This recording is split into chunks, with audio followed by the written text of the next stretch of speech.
Okay, good afternoon. It's 2:13 p.m. on July 13th, 2020. My name is Don Gosney, and I welcome everyone to the meeting of the West Contra Costa Unified Schools Citizens Bond Oversight Committee. Will you all join me in saluting the flag of our nation, please? If you don't have a flag in front of you, try to imagine it. Okay, I pledge allegiance to the flag of the United States of America and to the republic for which it stands. I'm sorry. And to the republic for which it stands, one nation, under God, indivisible, with liberty and justice for all. Thank you. All members of the public are welcome to speak on any issue today that is on the agenda. Please use the tool to raise your hand and I will call on you at the appropriate time.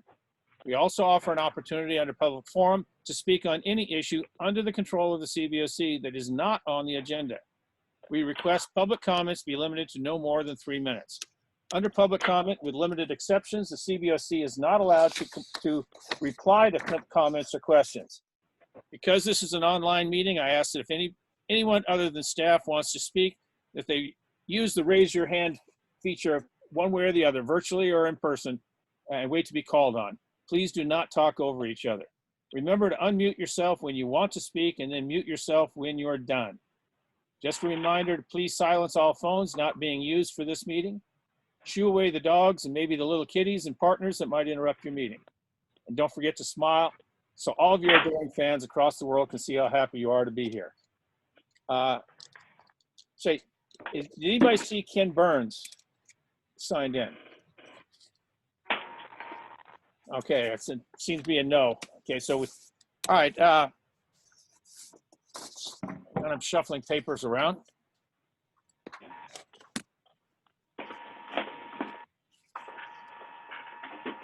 Okay, can we please have the roll call?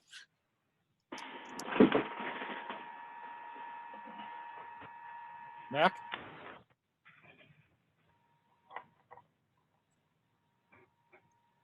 There we go. Okay, I think I'm good now. You're good now. Okay, John Anderson. Here. Ken Burns. Maisha Cole. Present. Sally DeWitt. Sally's here. Sally's here, just muted. Don Gosney. I'm here.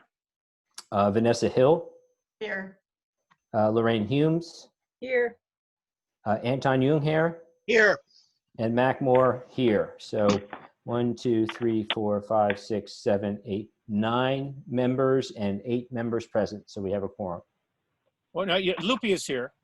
Oh, excuse me, Loopy. I'm sorry that I missed you. Yeah. Okay. So we have 9 out of the 10. 9 out of 10. 6 are required for quorum, so we have a quorum. We're good to go. I'm going to take this opportunity, since we're talking about roll call, to point out to everybody that this is Vanessa's last meeting with us. I solicited her to stick around with us, to do her civic duty, to give back to our community. Go ahead, smile all you want. Try to defend yourself, Vanessa, if you want. She seems to think that putting family in front of the community is more important.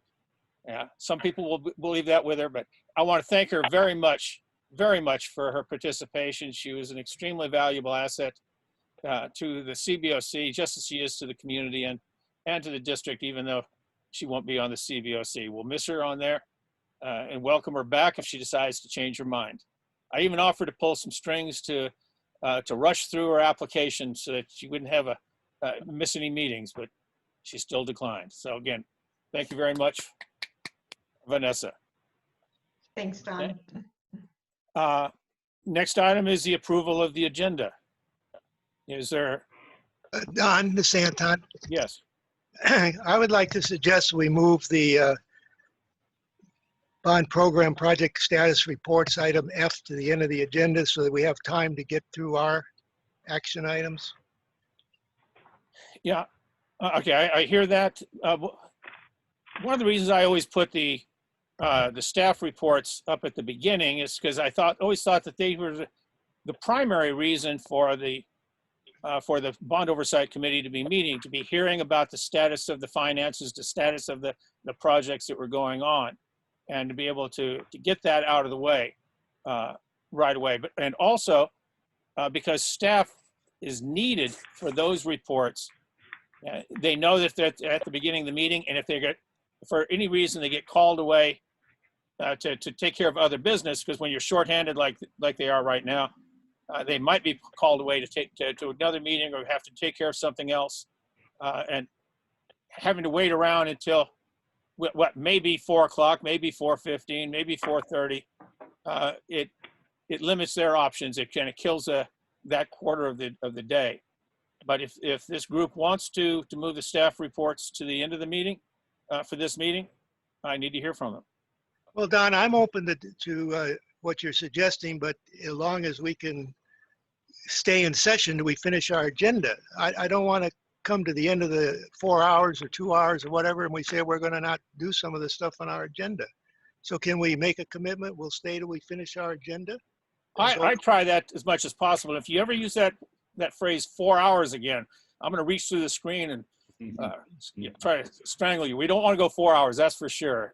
If we can all stay focused and stay on track, we can get this done as quickly as possible. And my goal, when I put the agenda packet together, I try to fit it all in there within that 3 hour period. So again, just if everybody can keep that in mind, maybe we can just proceed with the agenda as put together. Does that sound okay? All right, hearing nothing, I'll assume that that's in the assent. Okay. Item E, public comments for items not on the agenda. Louis and Melissa, do we have anything? No. Okay. Then let's go ahead and get started with the district reports. Item F, please. Sorry, if you notice, right, I changed the color of the page numbers at the bottom because on Lewis's report, the red just never showed up on the brown very well. So yeah, I am progressive. Well, thank you, Don. So I'm glad to see there were some items that printing the document that may have not shown up on your on the PowerPoint, but everything is on the screen today. It's just technical difficulties we had on our end. It looks like everything's showing up. So next slide, please. Michelle Obama. So I think we'll go more in depth to what's happening on site when we get to the end of the report today as we go through just the project status report. But I think we'll just share what's in the photos in front of us as we go through this report. So again, this is just the administration building main entry point. You can see the front doors are now installed and all that rebar sticking up, those little rods there, that's actually a ramp and retaining wall that's going in front of the school. Next slide. So here's just a view of what's happening on the inside. You can see that the administration building has come quite a ways. In actuality, a lot of this is getting to the point where it's ready for punch list on the interior of the administration building. So you can see the circulation desk within the library that's going in. There's some more countertop in, some data that needs to be installed. Parent room looks fairly complete. Next photo. The photo on the right is the kindergarten building, and this is the one that's furthest along in construction. It is the first one up out of the ground. It's the simplest construction. It's the one-story building. You can see that all the flooring is down. It's really kind of in the final pickup stage, data going in, those type of things. And then on the right-hand side, we had the playground within the kindergarten yard. This area is actually paved now. The only thing we're waiting on is the play mat surface to go underneath the play structure itself. Next slide. Richmond High School, gymnasium construction. So what you see is the photo of the, we had a little bit of a delay with the trusses for the gymnasium. They had put what we call would be the saddles in the wrong point to match to the walls, so they had to do some field retrofitting of those trusses, but now they're up in the air and the roofing system is going on. And then on the right-hand side is the, I'll call it the weight room is what you see through that roll of door, but this is kind of the administrative side. You've got the weight room, locker room, dance room, all on this side of the building. Next photo. So what we're looking through here is actually, this is the main courtyard between the primary classroom building and the science building. And this area is part of the courtyard improvements. So all the asphalt's been removed, all new drainage. Most of this was done for accessibility reasons. This was a very kind of sloped area. It was not accessible to somebody in a wheelchair. So the revisions have been made and they're working on that right now. And then on the left-hand side of the photo is the elevator footing going in. One of the areas where we've always seemed to run into a little bit of trouble is the waterproofing for the elevators. You can see what we've done in this photo here. It's actually got a waterproofing membrane that's actually underneath the full mat. And that will continue all the way up the sides of the elevator pit to waterproof that off. And it's kind of a lessons learned there. Next slide. So Fairmont Critical Needs Project. This project is mainly the replacement of the flooring throughout the campus, with the exception of the administration building, and the fire alarm installation, and there's a few other modifications, new restrooms going in for the special ed, and upgrades to staff restrooms as well. So on the right-hand side is the multipurpose room. You can see the flooring's all been removed. It is prepped and ready for new flooring to go in. On the left-hand side is actually the new plumbing going in. This used to be a book room, and this book room has been converted into 2 staff bathrooms and a special ed restroom. Next photo. So the project status report. So Fairmont Critical Needs, we kind of talked about, that's currently under construction. It's a $1.3 million project. Our anticipation completion on this is going to be late August. The fire alarm will probably be the piece that'll go on the longest. Flooring and move back in will happen, I think it's around the 10th of August, so prior to any staff coming back to the site. I just lost my photos. Core Monsu fall protection. This particular project is actually on hold right now. The board has awarded the contract. We found a snag with the state architect's office. We had discussions with the architect prior to bidding this project. The roofing fall protection portion of this was done through what we call as an architectural supplemental instructions to the state architect's office. They no longer will accept that modification to the original contract project file. So we were going to have to file this as a new project. So currently the architect is in the process of filing this project back to DSA so we can get actually a new project number on it. We're hoping to get this back in about a month from DSA. Our contractor is currently on hold and understands the difficulties we're going through, but he is willing to take on the project. If everything goes as planned and we come back out of DSA in a month, we'll move on with the project. If there's any further delays, we may have to entertain canceling this contract and then bidding it again in the future once we get DSA approval. So more to come as we move forward with that particular project. On the Michelle Obama campus, you may have been aware that we went back to the board last month and increased the project budget by $2 million to cover unforeseen soil conditions on the site as well as impacts related to COVID. Since that modification of the contract, we actually had several workers looking for the best term, I guess, contract COVID-19, and so that entailed our electrical crew of 14 workers to be quarantined for 2 weeks, which stopped virtually all electrical work on the project for 2 weeks. That alone and its impact, along with just the acceleration and the impacts of just the unforeseen soils condition, we've notified the board and the site that the project will not open in August. We're currently looking at a late September date. We're hoping for a move somewhere around September 28th. That is still up in the air. We're working with our contractor right now, but that is so far the date we're setting for the move. So in the fall, teachers will return to the Wilson temporary campus for that short period of time. Richmond High critical needs, we kind of talked about that. The science building is one area we really didn't go over. The science building is in its final stage. They're putting new flooring down, repainting the interior of that building. It will be ready for occupancy if students do return later in the fall. Pinole Valley High Fields project. So I think we've talked about this before, but the increment 1, which is actually the new baseball field, tennis courts, basketball courts, that portion is already out of DSA. We are just waiting on what's called increment 2, which is the bleachers for the home side of the football field. We're anticipating that to come out late September. As soon as that comes out, we'll be able to package the two, set the drawings together into one, and then take that project out to bid. For the Riverside Soil Stabilization Project, we're actually out right now with our RFQ to qualify the contractors for that. The proposals are due July 16th. 23rd. The 23rd, I'm sorry, we just moved that out a week. We had a site walk week before last, actually. We didn't have any folks walk it because it was non-mandatory, although we've been doing outreach and we do have interest from several different contractors. And that was one of the reasons that we had pushed out the actual submission date for the qualifications. And then as soon as we get those back, we'll have a week of review, and then we'll go out with the RFP for pricing to those firms that meet the minimum qualifications for that. For the E-rate year 23, we're still on hold, just pending the funding for E-rate. And then under design is Lake Elementary School.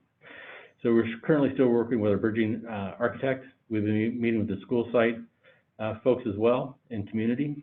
We have another meeting scheduled for this week. This is anticipated to come back in, I believe it is the first part of October, when we'll have the package ready. Then we'll be packaging for the actual DB portion of that.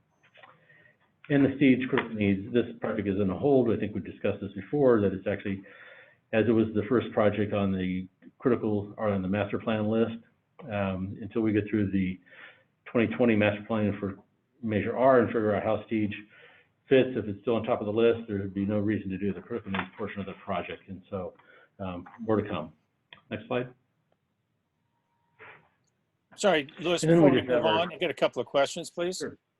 Yes. Very early on in the, about the bond project status report, you were talking about when staff will be returning to campus. Am I correct that none of these, the campuses will be reopening live for several more months? So as far as, and again, that's all still going through. So there was a community forum held Friday night for those that might have attended that.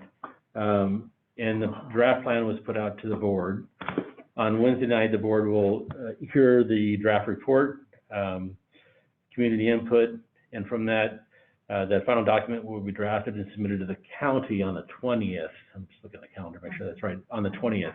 But the plan as proposed would be a distance learning model for students, with the exception for those in most need, special ed, and there's be some other criteria there. It'd basically be a phased approach of bringing back students onto the campus.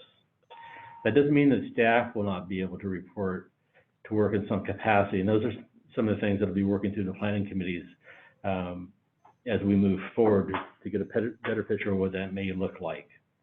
So I would anticipate that you will have some folks on campus. There's just functions that have to happen, whether it's textbook distribution. There may be some teachers that may want to use their classroom as their platform for doing distance learning. So we anticipate having some form of staff on campuses when we open back up in August. Yeah, that makes sense. Second question I've got, your mention of the 2 employees that contracted COVID. Maybe you could go through what kind of safety precautions are we enforcing on our jobs? I mean, for instance, do they have to wear the mask the entire time that they were there, or are there exceptions, like when they're working by themselves where they can go without the mask? Do they have to, as much as possible, work 6 feet apart from each other? Maybe you could help me out on this. Sure, and actually I'm going to turn to Melissa because she really is the one that's more versed on all the protocols from the county, but I could fill in any gaps as we go through that are just technical to the site. So one of the things that has been incredibly helpful is that our county has been incredibly proactive and forthright in identifying what safety protocols must be on place for any type of construction project. And so they actually have a quite detailed, it's a 5-page document for large construction projects, which of course the Michelle Obama and the Richmond High School projects are. And they do speak in detail about the PPE that is required. And so kind of directly to answer one of the questions, yes, masks and PPE is required at all times. This 5-page protocol that's required is something that the county has said is essentially the minimum. In addition to that, for any of the large projects, there has to be a safety coordinator on site at all times. This is someone who's responsible for tracking anyone who comes on the site and making sure that no one is granted access to the site if they are not in compliance with the protocol.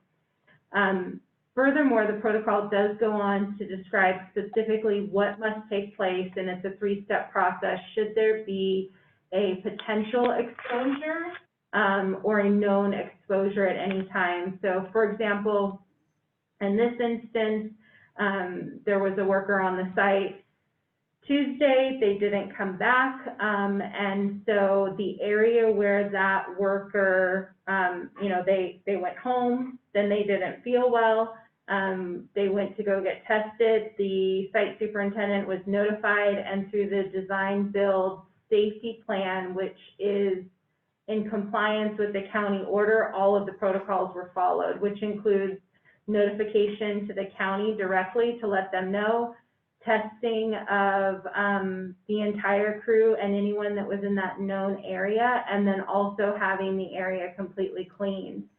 And so in these known exposures, we followed all of the county health protocols immediately, and then as Lewis mentioned, that had a result on, because at this point, there's so much interior work, and the schedule for Michelle Obama was really based on stacked trades being in the same space. That's not something that is currently happening. And so just by not being able to stack the trades, it's expanding the schedule a little bit. And then, of course, having the instance where the area of the campus where there was an exposure was completely shut down and had to be cleaned before anyone else could come back. And then I would say the last piece of that was just anyone who was potentially exposed had to go be tested, wait for the test results to come back before they could come back on site. And so from a contracting standpoint, I'll share with you that there isn't a single contract that leaves this office without having the county protocol attached to the email so that they understand that any work that they do has to be in compliance of one of the 2 orders. There's one for small construction projects versus large construction projects. And as we kind of gear up for the completion of some of the construction at Michelle Obama and at Richmond High, there's also a very tight coordination that's happening as other people try to enter that site. For example, the furniture vendor or the mover who wants to bring something on site, they will be required to be in full compliance with the DBE safety plan, which includes the daily questionnaire, et cetera, which has been vetted and is in full compliance with the county order. And just for fun, as the county issues updates to their orders, for example, the most recent one was this Saturday, we're keeping a very close eye on it to make sure that whatever the most current requirements are, that we're in full compliance with them, because that's really the only way that we get to continue to have the construction happening on the site and really ensure the safety of the workers in our community at large. So I hope that kind of gives you a general idea, specific for Michelle Obama, but also much broadly what we're doing for all of our projects at this time. It does give me generally answering the questions, but one specific question as to, is there any allowance for an exception if a worker is working by themselves? As an example, if a foreman is working inside the trailer with nobody else in there, does that person have to wear the mask at that time? Yeah, so for a construction site, the way the protocol reads, if you are entering the construction site, there are protocols that must be met. And so, for example, if I'm alone in my office and my door is closed and there is no one else around, I could potentially take my mask off alone in my office. No one else in my space, but I am still in the building. A construction site has to follow essentially a completely different protocol as outlined by the county, which is much more stringent than our office building, which is close to the public and only has limited staff in it. So if you're on a construction site, you've got to follow those protocols, and that's where the movers and some of the other people who might be going on the site, they have to be in full compliance with the construction safety plan, which includes the safety compliance officer, and then there's also a third-party oversight as well that is services that there's someone who goes to different sites. and checks on the site to make sure that everything is in compliance and happening at the site as it should. One of the challenges with the Michelle Obama site itself, I think, is just that it's a very long, narrow site. And so there isn't really space when you think about the amount of construction workers that you could have on that site at any given time to try to complete the project. What we planned for and what we're now able to safely do is much different.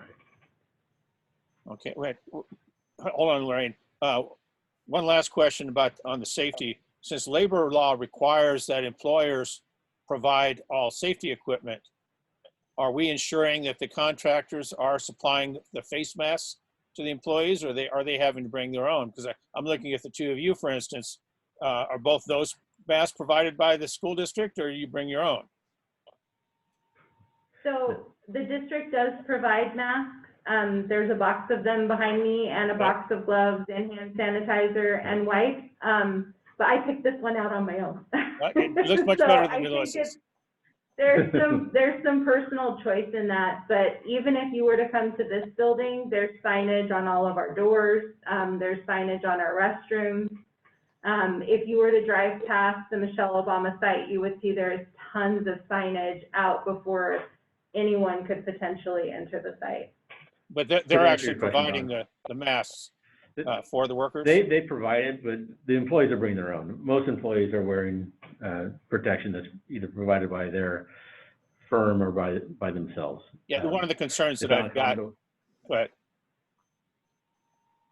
yeah, so as long as their face coverings are compliant, just as most recently released, the face coverings that actually have some have vents in them that is no longer a compliant type of face covering because it allows release of any, type of, what do you want to call it, the nasal or mouth spray out. So it's constantly changing all the time. yeah, that is one of the problems. I'm concerned if workers bring their own, that they may be wholly inefficient. I don't want anybody looking at that picture that the district keeps putting out about the kids at Washington Elementary School in 1918, where they were just using gauze masks, which allowed golf balls to fit through the holes in them. They would not serve any purpose at all. But I don't want somebody bringing a mask from home that serves little to no purpose, but is a lot more convenient to wear. So I just want to make sure that's part of the safety. Yeah, and I think that's part of the safety compliance officer's job. I mean, we're paying a full-time person to walk around to audit the site, make sure everybody that's on site signs in, make sure they're all following the protocols, because they know what's at risk. I mean, part of it is if there's a violation, they have to self-report, and if they get caught with a violation, it could shut down the entire job. So it has a large financial impact to the contractor, so it's in his best interest to make sure he's fully compliant and fully monitoring on an ongoing basis throughout the day. Sorry, one of the jobs that I've been involved with for the past 30 years is working with asbestos lawyers for the members of my union. Now, as a worker, you cannot sue your employer. You're covered under workman's compensation. But what you can sue is the person that hired that contractor. In this case, if the workers came down with COVID, they couldn't do anything against their own contractor, but they or their families could sue the school district for not making sure that that everybody was in compliance. That's one of my concerns. Of course, the health of the worker is important too. Yep. So we'll beat this to death. I saw that Lorraine had her hand up. Go ahead. Unmute yourself, Lorraine. Louis, you mentioned about Stedge, and you said they're on hold, and you mentioned something about having to wait till the FMP for Measure R is ready in 2020. What I said was the Stage project is one of our crossover projects, right? So we have two that are kind of so Stage was always, the scope of that work is to tear down a portion of the building and move staff and students into portables that are currently on campus. Kennedy would be the same thing. We would tear down the classroom building and move them into portables once Caliber were to vacate the site.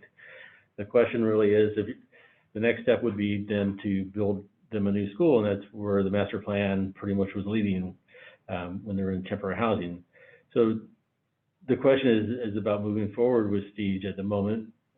We just want to make sure that the new master plan or the update to the master plan meets those goals of the 2016 master plan, and a rebuild or taking a look at that before we move forward with moving them into temporary housing. Does Do you that have make any sense? time frame on that? Yeah, so we're looking to bring an outline document to the board. We're looking for a special board meeting. Currently, right now, it has not been 100% firmed up, or haven't seen it come out, but that is going to be on the 29th of July. Okay. My one concern is that I know Superintendent Duffy had a meeting, and the parents from Stage had specifically asked him if the school was still on schedule, and he assured them it was. So I was just wondering, would you guys send out a newsletter or something like you do into the construction to the community if there was going to be a longer hold on this project? It would not be done in a vacuum. It'll be part of the community process as we go forward with the master plan update. Yeah, I just like to make sure that the taxpayers know what's going on, so they don't think, Exactly, and the so they don't think taxpayers that will be they're being involved. just shunted off. Yeah. Yeah. That's all. Okay. Any other questions, Don, before we move on? No, just one little administrative thing. I am not seeing Lupe in our list of participants at all. Okay, so Mac, for the record, say at 2:44, Lupe is not here. Go ahead, Louis. Okay. Melissa, did you have something or no? No, I was just gonna say, I'm gonna have to stop my share so that I can go on and check and just see maybe if she's trying to get back into the meeting. And Okay. so if that's okay with everyone, I'll let Louis continue his update and see if I can find her.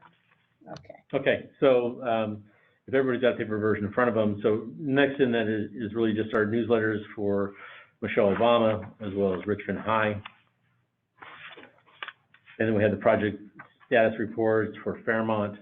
Again, these are a snapshot of actually where we are, contract value, change order, potential change orders to date, and schedule.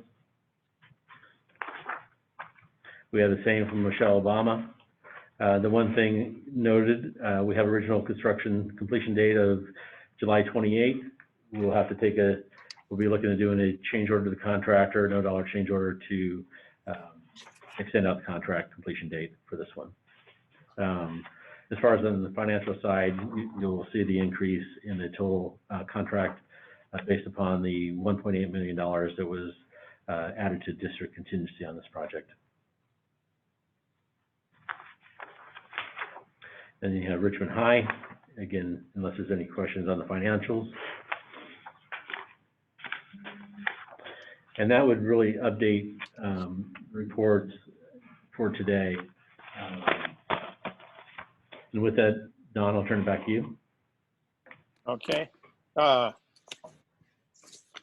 We'll hold off on the financial reports until Melissa returns back. Give me 2 seconds to. Hey, Don, it's Mac. I did have a question of Louis. Go ahead. So, Louis, you talked a little bit about obviously some of the issues that are happening at Michelle Obama and some of the cost issues associated with that. Is there any update in terms of quantifying what the new costs would be? Obviously, we've established a larger buffer with the 1.8 million contingency, but is that going to be sufficient? Well, we hope so, but you just never know, you know, and I say that just because with the COVID impact and what, you know, things spread, right? So we have contractors that are asking for dollars related to COVID. And as that circulates amongst subcontractors, you tend to see more things come forward. And so when we originally put the amendment in, we hadn't anticipated some of the impacts we've seen since then from some of the contractors. So the example would be the electricians that were out for 2 weeks. So I'm sure we're going to see some impact come from them, delay in schedule. I know our contractor Obra has been looking at an alternate electrical contractor to come in and help augment their work so we can continue on schedule. But we do know, we're seeing impacts from them, so they're already anticipating up to 2 hours a day per employee for impacts. Our painters are asking for an hour a day. And then, like I said, we had the 2 weeks that were off. I'm sure we're going to see some impact from that. And then what ripples the effect from that is going to be the extension of contract to the general contractor. And so for every day the contract extends, they'll be looking for overhead. And these will all be claims that we'll see and things that we're going to have to vet out, and some will be valid and some won't. But if you do look at the report, you can see of the $1.8 million that we've increased, if you look down the potential change orders out there, so the things that we know to date, if you look under district contingency, there's 8 potential change orders or PCOs out there. They have a total value of about $973,000 on them. Some are probably valid and some aren't, but this is where that number is fluid, and I don't believe we've seen all the impacts yet, and I don't think we're going to see that until the job gets closer to completing, because it just seems to be every day, something will come up, or maybe we'll, whether another case shows up and we lose some more workers off the site. So, Mac, I'd like to think we have it covered, but I think it's something that, we are not going to know until we start to close down this particular project. I got it. And I think that you talked about this a little bit at our last meeting, but I'm wondering about, what's going on at other districts. I'm sure many other districts with construction programs are going through some of the same issues, and whether the state is sort of keeping track and providing guidance, or if there is some more informal way that you network with your counterparts at these districts and to kind of brainstorm about how to, what's sort of going to be a collective response to these types of issues that are coming up, is, obviously similar to non-construction issues that we're dealing with at schools throughout the state. And it would be great if this, there was some guidance that could be applied across the board to all districts. Is there anything like that, or any consideration of something like that? I have not heard from being on just, conversations with our districts around us within the county and within Alameda County. The districts are experiencing problems. It is a job by job issue. And I would just say, you look at Michelle Obama and then, contrast to Richmond High. Richmond High, we've heard very little from the contractor. The contract's a third the size of Michelle Obama. The employees are more spread out. There's just a little more room to work. So we're not seeing it on that particular job, but we are seeing it on Michelle Obama. And like I said, talking to neighboring districts, they are seeing some, mostly on their larger projects. I haven't really heard any conversations about going back to the state and having OPSC look at the possibility of increasing funding to cover some of this. Not to say that won't come, or could it be a topic? I think right now most people are focused on dollars to open schools and get students back in seats, and not so much on construction. Got it. The other Thanks. thing I would add, kind of from a collective approach, is we're updating all of our contract templates, and so there are many different contract terms that we're updating. For example, the force majeure clause, the workers section, and I'd be happy to bring an update on that to this body at next month's meeting, because COVID was something that we didn't know about in March, and so there's a number of continuing contracts that existed before that time. But as we're moving much smaller contracts forward at this time, there's a lot that we do know. And so one of the things that we're talking with contractors about up front and putting in our bid documents and then in our contracts is that they understand that they must include in their bid the compliance with the county order. And we've used language that specifically says COVID-19 and derivative strain, because as much as we've learned and as much as we know, there's still a lot that we don't know, but we're trying to do everything we can from a contracting standpoint, and just from a communication standpoint. We had posted today on a non-bond project where we talked in detail with the low bidders to make sure they understood specifically what was going to be expected of them in order to do this project on our school site. And so we're continuing to try to do kind of best practices. We have a health and safety certification that's been written, which is another kind of just due diligence. We're trying to do everything we can to take what we've learned and, you know, try to make it better on the next project. And I'd be happy to bring that information to this body if you're interested in knowing kind of what those terms are that we've updated across our contracts broadly, specifically for construction and facilities. Thank you. Okay, Melissa, it sounds like you're back. You want to go ahead and give your financial reports? Absolutely, and you know, I appreciate the time. I think we've had some great conversations, but what I'll do is maybe I'll run through this a little bit faster because you guys are all experts on our financial reports by now. So what I'll point out to you is you'll notice that on these reports, they are preliminary. We're in the middle of our fiscal year close. And so when it has the date as of at the top, it's going to indicate for you that it is data as of June 30 preliminary. And so this is not finalized yet as we go through our year end. So pages 22 through 29 give you the project level budget details, which are then summarized on page 30 and 31 by site. But I would really like to direct your attention to page 32 because I think this is where the highlights are for this month's reporting. As we talked about last month, in the month of June, we completed our bond sale, and so you'll see those changes here at the top of the report. That's no longer reflected. You can see the cost of issuance has also been removed. And then as Louis mentioned, we are hoping to come to the board for a special board meeting to really talk about updating the facilities master plan with the incorporation of Measure R. We also need to bring forward our site budget authorization form to move forward the budget for the final phase of the facilities master plan. So if you look here, the future facilities master plan project at about $103.4 million. You can see our projected cash balance June 2021 is 103.5, slightly north of the 103.4. And so now if you'll jump with me to page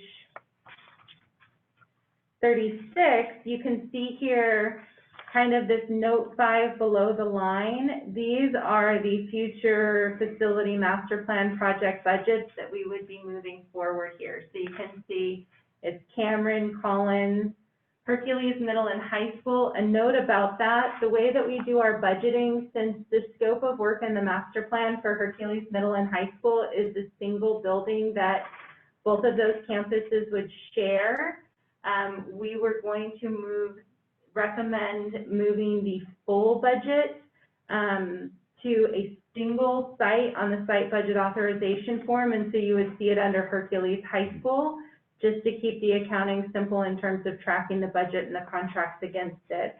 Then there's Kennedy High School. For Lake, as some of you may recall, some of you may not know, the original budget for Lake was $66.1 million. There was an early allocation of $500,000 to demolish some portables that were out on the site that remained empty, and we're just creating some issues. And so that's where you see this difference. And then there was another $1 million that was allocated for the initial planning. But as we move through our bridging architect drawings and move towards our RFQ and P for design build, we're going to be recommending moving that remaining budget forward. And then Shannon, so that's the 103.4. And then if I could ask you to join me on page 38, this is our variance report, which kind of gives you the highlights so far. For the month of June, we had a burn rate of just over 4.3 million. You can see bond proceeds at 130 million. And then the cost of issuance was removed from the areas where it previously was listed in report 13. And then we end with our AP checklist, which is on pages 39 and 40. So those are our financial reports for this month. Again, they are preliminary until we close the books.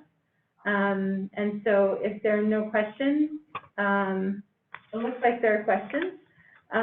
So I'll pause for a second. Okay, are you gonna call on somebody, or, because I raised my hand, so I guess this is Sally. It's funny. I'm sorry.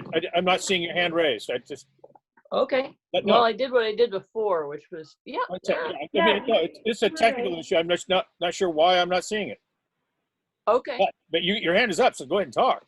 all right, I'm gonna do that. All right, so first of all, Melissa, as always, I really appreciate your report 13s and especially the variance report. You're clear. You, when I have a question about the variance, there it is. I can see it in the notes section. So I really appreciate that. The question that I have, let's see, has to do with, oh no, don't panic, Sally. Oh, yeah. Okay. So you mentioned that there was going to be an update, or you used some word associated with the facility master plan. And I'm interested in knowing if you have, apparently you're going to give a presentation to the board regarding this update, or I'm not sure what other word we would use. And I'm wondering if you have a budget associated with that update. And would you term it a major update? You know, how does it compare to what Darden and Associates did the first time around? Because that hasn't been done since 2016. And we have major changes in the way schools are being used, possibly due to COVID. And so our priorities changing. You know, how is this going to be addressed? How, you know, what looks like just a monumental need to replan. So I think there's two pieces. So the first one is the site budget authorization form looks just like pages 30 and 31. And so this is our summary by site for budget. And so what we would bring to the board from a budget standpoint would be our site budget authorization form, along with a fiscal impact that identifies the changes across the 3 areas that this impact would have on the bond program. But these are for projects that were approved in the initial master plan back in 2016. And so all of these projects are previously approved by the board.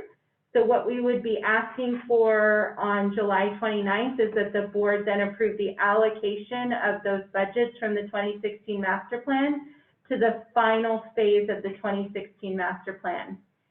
You are also absolutely right that we have a major update in front of us. And so what we will be bringing to the board and what we're working on now is really just how we got to the 2016 facilities master plan, which involved over 80 community meetings, and how we really take all of that work and investment that was done and that data that was done, and that we bring it to current and then do the appropriate updates to move it forward. And so what's coming forward is really the beginning of the process. I think we have a lot of really wonderful things that we can build on, but we are not the same district that we were in 2016. And so we have to acknowledge the data that needs to be updated, and really how we move the master plan forward, which has to happen in a transparent way and include community. We have our philosophies that we've said for a long time really drive our department. And we're adding to that the equity lens, which is something that's definitely been talked about too. And so this conversation with the board at the end of July that we're really hoping to move forward is definitely the beginning to really build on what we've done in the past. But the Updating of the master plan won't have a budget associated with it at this time. It's just talking about how we update it for the incorporation of Measure R. So I hope that answered your question. But there will be individual contracts that do come forward, Sally, after that. You know, we know that there's some studies that have to be done that will get incorporated. Everything from looking through the lens of one of the initiatives, which is upgrading of HVAC to some of the schools that don't have it. There has to be analysis that is done. We believe there's a study that has to be done, look at the schools, one, to figure out the priority list for those, as well as what are the issues and how those issues might be resolved. And so that'll be a study that has to be completed. And from that study will help us drive a preliminary budget for that work, and as it relates to the impact to the overall program. And then how much of that will, you know, then the board will have to make the decision, how much does that move forward and what are the pieces that will slice out for new construction, upgrades to technology and upgrades to HVAC. Okay, so I think what I heard you say was that the initial presentation this year has to do with I think there's a dozen or so, or maybe 10 schools on that relatively short list, totaling 103.4 or in that vicinity. And then you'll begin to, I guess, talk about or plan how the process that you're going to use to begin addressing the other schools that have not yet been listed as budgeted or, you know, addressed, so to speak. And so I'm very, very interested in that process. I think I heard what you said, that there has to be a thorough update, but I'm not sure if the third party like Darden and Associates will come in like they did before. And I'm wondering, I want to put in a plug here. I can see that this process is going to take a while, but I want to put a plug in for some sort of connection to the CBOC in that process. You know, kind of like we do with audits, we get to see who it is, we get to look at what the process is. You know, I think that the CBOC would have a very high interest in how the $575 million Measure R is spent going forward. So I'm just putting a plug in for that. Yeah, and I believe we would have the recommendation that the CBOC member be part of the committee. Mm-hmm. That sounds like a good idea. Have an active, yeah. Mm-hmm. Thank you, Liz. All right, I'm gonna go with Lorraine and then Mac. I found the panel with the raised hands. Okay. Can you hear me? Yes. Okay. Melissa, I'd like on page 39 and 40, you have the AP checklist. At the last meeting, you mentioned that there's a way to tell, I don't know if it's the short account number or some numbers on these to relate it to the bond issue that pays for it. Would you explain that? Sure. So if you look at the short account on the very first line item under undistributed, so there's a short listing here. And so part of what it identifies for you, the first two digits are the fund. Fund 21 is the bond fund. I'm sorry, could you put that page up? 39? Oh, sure. I'm sorry. I forget that I'm doing bold. Okay. I'm sorry. Here we go. Okay. So impossible to read on the screen. I can't zoom in because I only have the one screen. I apologize. But if you look here under the short account, so the first two numbers are the fund, the identification of the fund, Fund 21, the bond fund. The next four digits are the resource. And the resource is what identifies which bond measure it's associated with. Okay.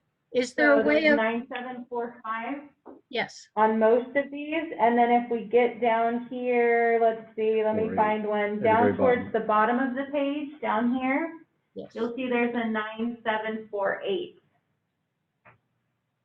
9748. Okay. 2012 Measure E.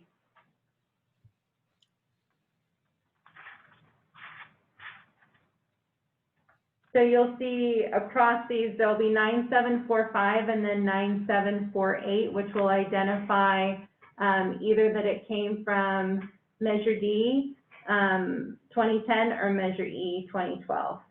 All right. So I'm sorry, could we get a list of what those represent, the numbers, like just the 9745 equals bond D or something, or could it be in the bottom in the notes or something?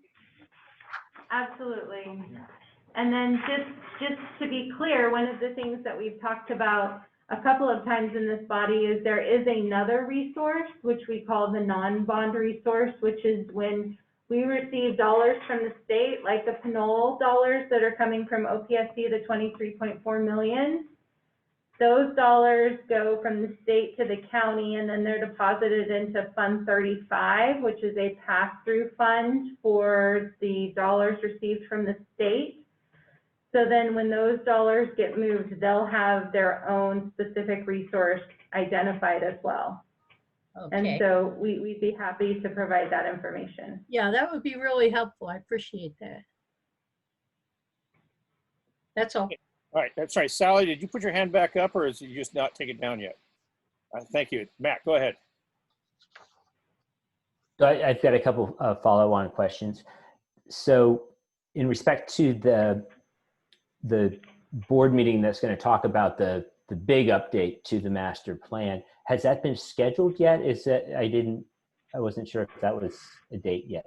So we're hoping for July 29th. We understand that it's something that will take some time to really do right. And so we're hoping for a special board meeting on July 29th.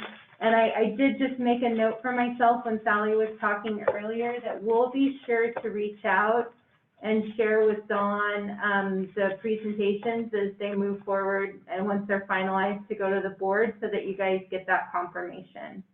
The materials as well as the date and the time. And the second question relates to the near term, the last 7 schools. Am I understanding correctly that we're just going to be shifting the estimates from the facility master plan into budgets without any kind of further update, and then adjust those budgets as new information comes in, say from the planning of Lake, obviously the largest project? Is that sort of a correct understanding of the process? Yeah, so similar to Riverside, for Riverside, when we moved forward that project, we moved forward the full 6.9 that was identified in the master plan. And as we've worked on that project with the site, there's been that scope change from building a brand new building and relocating the multipurpose room to another place to a different scope, which we do anticipate will result in millions of dollars of savings on that project. But until we have that design build contract finalized and we're ready to move that forward, we don't want to bring those budget adjustments until it's a little bit more concrete in the knowledge that we have, that we feel confidently that we can make that change. And any change that we do make to the budget, of course, we would identify here, and then it would require the board's approval. So we would take that to the board through the site budget authorization as well. And then I just a final comment in respect to something that Sally had said. So I agree that the CBOC should be involved in the full update of the master plan, both formally and informally as individual citizens. But I think one thing that Sally said was that we should get involved in how the money is spent, but that's not actually, that's specifically something outside of our purview. We're not, CBOC is not to advise about how the funds are to be spent. So it's just a nuance that we can get involved as individual citizens, but not as the CBOC. I'm seeing that Sally wants to respond to that.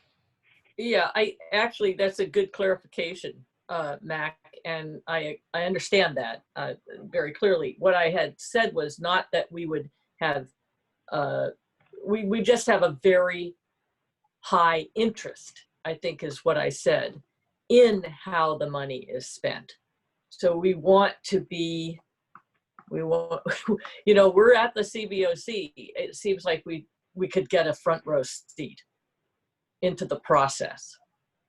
Not that we would say how it should be spent, because you're right, we can't, but we could certainly assess the process used to plan how this money is going to be spent going forward.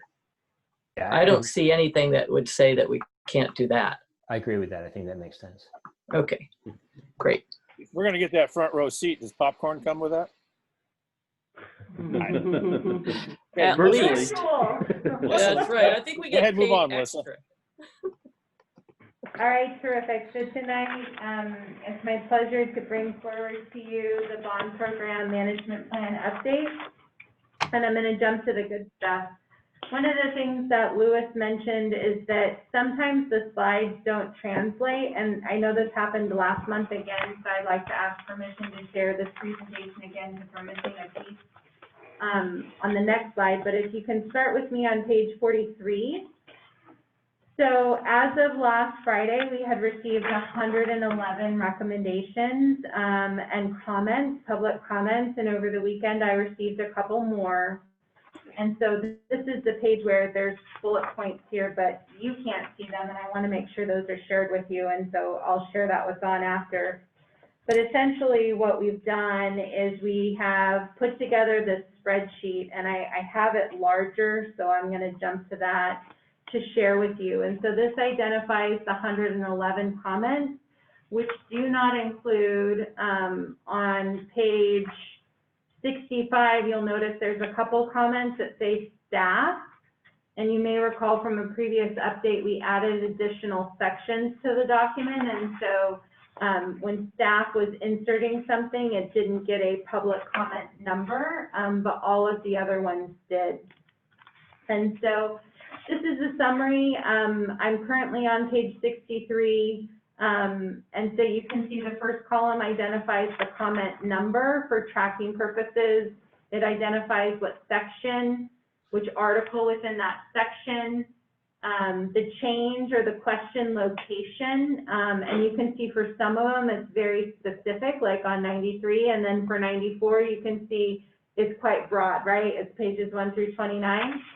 And then the feedback here about what the comments were that we received. And so one of the things you may notice in looking at this is some of these comments are very specific, and it's a little bit more of an editor's note where we're just going to make that change, and you would see it in the red line and we could quickly identify the response.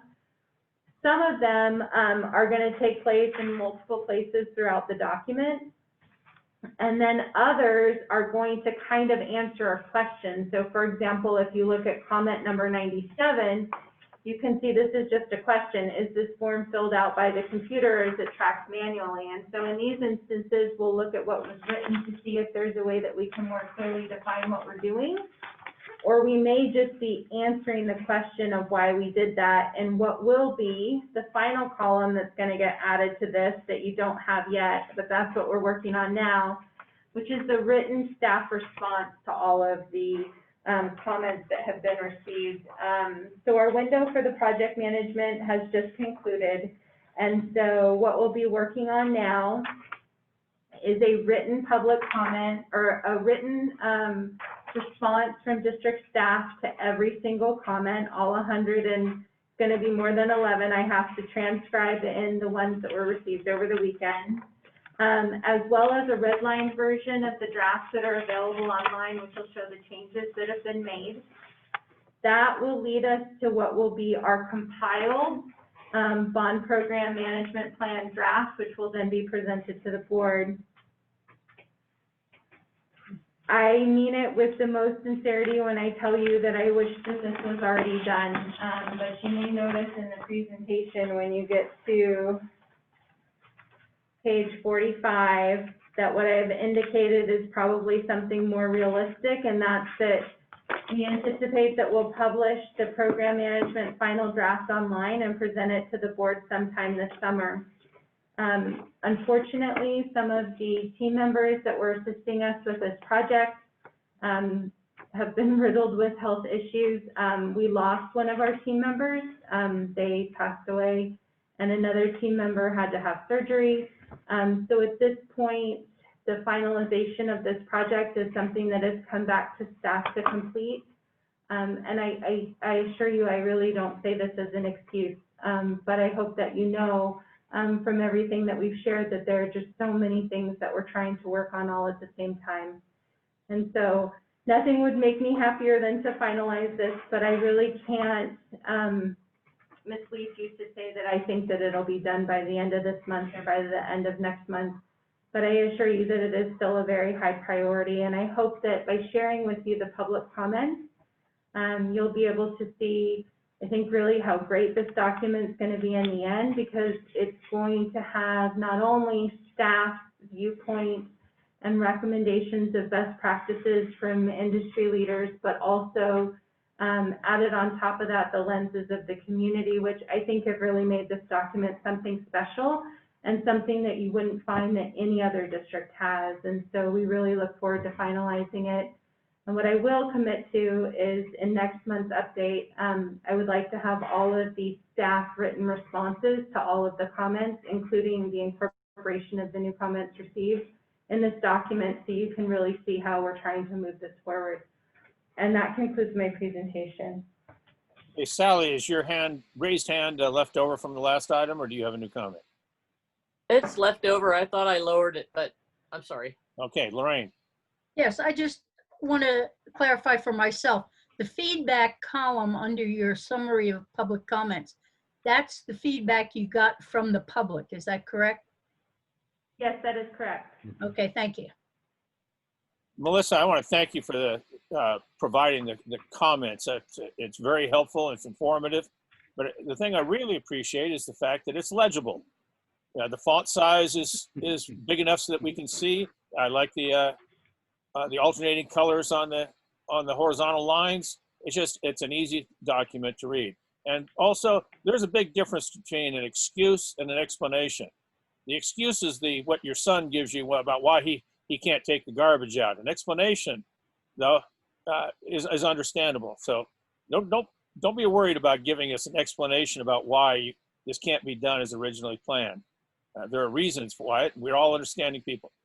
So, okay. Anything else from Melissa on this? Okay.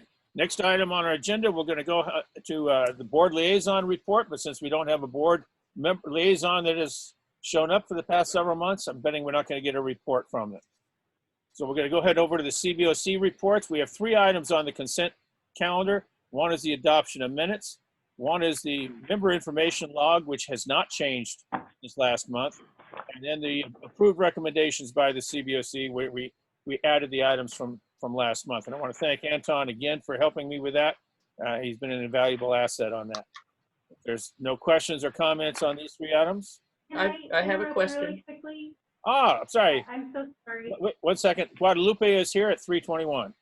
Yes, I was And I actually, want to apologize. Yeah, go ahead. I said I was actually on the outside, I guess, of the room and waiting for Melissa to finish doing her presentation. Yeah, once I closed the presentation, I was able to move them back over to panelists, so I apologize for that. And if it's okay with the group, I'm not going to present the screen unless you ask me to. So in case it happens again, I can make sure that I can move people into the meeting. Works for me. Okay, and I have a quick question. Is Trustee Laura still the liaison to the CBOC? They were supposed to have a retreat, I think it was back January, February, where assignments were to be made. They ran out of time and they did not make the assignments. And then had all this shelter in place and cancellations and such. So she hasn't been removed. So, my assumption is that she's still on there. I mean, you got the governance subcommittee and you got the governance committee and the facilities committee, which are continuing on the same as they did last year. So I would think the liaison would be the same too. Okay, so I hear that there's a lack of clarity. There's some sort of lack of clarity about that issue, and I want to say that I miss having an active liaison. My tenure here as a CBOC member dates back to 2017, and we've had, I think if I remember correctly, at least 2 other liaisons in that period of time who were active participants and occasionally gave us some update from the board. They carried messages back, or they were just more engaged, and we miss that. I mean, I do. I miss that a lot. I know that there was a contentious relationship with Trustee Laura, but I honestly think that we need some liaison who we can speak with. I feel out here on our own and with no connection. That seems inappropriate. I would agree with that assessment as well. But if you recall from the discussions on the board policy, you had at least one board member that wanted to do away. He actually made a motion to do away with board liaison, and he had support. I will bring it up again. We have a board meeting on Wednesday night, and I will bring it up. Okay. And Don, we have a facilities meeting coming up. Don, we have a facilities committee coming up. You might want to bring it up there as well in your report. Okay. Okay. And that facilities meeting is what day again? It is going to be the 27th. 23rd. 23rd. I'm July sorry. 23rd at 3 o'clock. Okay. Everyone's welcome. I have it on my calendar, but I've got 4 screens open right now, so it's I can't see hardly. I was staring at August too when I was looking at the date. Okay. Okay. Then we'll go ahead and move on to committee reports, starting off with membership, Cameron Moore. Item K, we'll be covering pages 85 and 86. And after Matt gives a little bit of report, I'm going to touch in on it as well. Yeah, well, I think we can go straight to that. I think at our last meeting, there were some suggestions in respect to the attendance report, and Don, you've mocked up a concept that I guess you could share and see what people think. And thank you. If we go ahead and go to page 86 there. And this is, I just put this together as a starting point for discussion purposes. It's not me trying to force anything down people's throat. We've had comments before about the previous format not being all that understandable. Some of the shading is not shown up, especially when it's printed in black and white with a photocopier. So I just put this together with, one of the things I did is included people that are members that are no longer on the CBOC, because in my opinion, at least, the CBOC, or the roster was supposed to show all the members over the past 12 months and their attendance record. And even if somebody leaves, people may pull this up and want to know, well, what about the previous people that were on there before? One of the problems that I can see right now is where you got the red and the yellow shading. If this gets printed as a photocopy or black and white, I'm not quite sure how those would show up. So we may want to throw in a column, for instance, to the left or the right of the names, or 2 columns, one for too many absences, one for warning of absences, and just put a check mark on there or something. I don't know, but and we the previous coding on there, Y's and N's, that was confusing to people. So, but anyway, just toss this out for discussion. If anybody has any thoughts, you want to go with this? You want to change this? You want to go back to the old one? Just appreciate hearing what you all have to say. Lorraine? Yes. Is that just a mistake where Sally's is blacked out on the 725? Probably is. Okay. And secondly, I think it'd be nice down the bottom if we can, or maybe wherever, if you could say the date someone started, or, you know, like the Anders, like John, Ken, and Maisha, they're listed up there, but they haven't started yet, just to say that, you know, they were not appointed until such and such a date or something like that. Well, all of those dates are on page 87, which thankfully they put up there on our roster. Yeah. Okay, and sorry, that blacked out one, that should have been one row below for Guadalupe. And you're right, it was an error. That's easy to fix. Good enough. I appreciate you for pointing it out, though. Mm-hmm. Sorry, and I'm sorry, adding too much more onto this would require us to reduce font size considerably. Just adding more columns. Right. Not much room. And if we start adding more members on there, it's going to cause a bit of a problem. But that's something we can deal with. But any other thoughts or comments? Guadalupe. Yeah, I think my comment would only be because you're talking about how it would look out on a printed version. Maybe if we did what like the school district does on their year-wide calendars, you know how they use the little like line, you know, the little lines across, or, you know, they sometimes add like horizontal lines or triangular lines just to note the difference when it's printed in black and white, like where it says canceled, so that you're able to distinct the one bar from the other. I'm not sure what you're talking about, so perhaps you and I can talk offline. Okay. We can find an example where I can see, because because if you look at the school year calendar that they put out for the kids for the school dates, it'll say like a holiday, but it'll have like stripes going across those dates. It'll have some that it says, weekend or something, long weekend, and it'll have another type of like, so that it's able to be seen the difference when you're printing them out in black and white. And maybe we could go over that, but I think that so that we're able to tell these things apart when it's printed. That's something worth looking into. And again, I'll take a look and make sure I know exactly what you're talking about. I think I do, but and I don't know how it would work on this until we try. But does the group here want to try going with this? Yes. Okay, I got one person saying yes. That's silence from everybody else. That looks great. I What's agree. that? I'm good. I'm sorry, people were talking over each other. Why don't we do a roll call? Okay. Guadalupe, what do you think? I'm okay with it. Go for it. All right, Lorraine, Yes. Mac, Yeah, it looks good. all right, Maisha, Yes, it looks great. all right, Sally, Yes, and thank you, Lorraine, for pointing out the error. And yes, it's fine. okay, I'm sorry, the names just start flipping all over the place, so I may be out of order here. Let's go. Anton, Yes. Vanessa, Yes.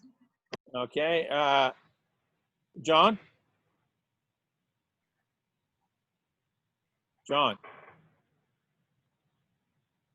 okay. Well, I mean, it sounds like we've got something to start with, so I don't want to Oh, I like extend our meeting any more than we have to on here. Okay. So again, I'm sorting papers around here.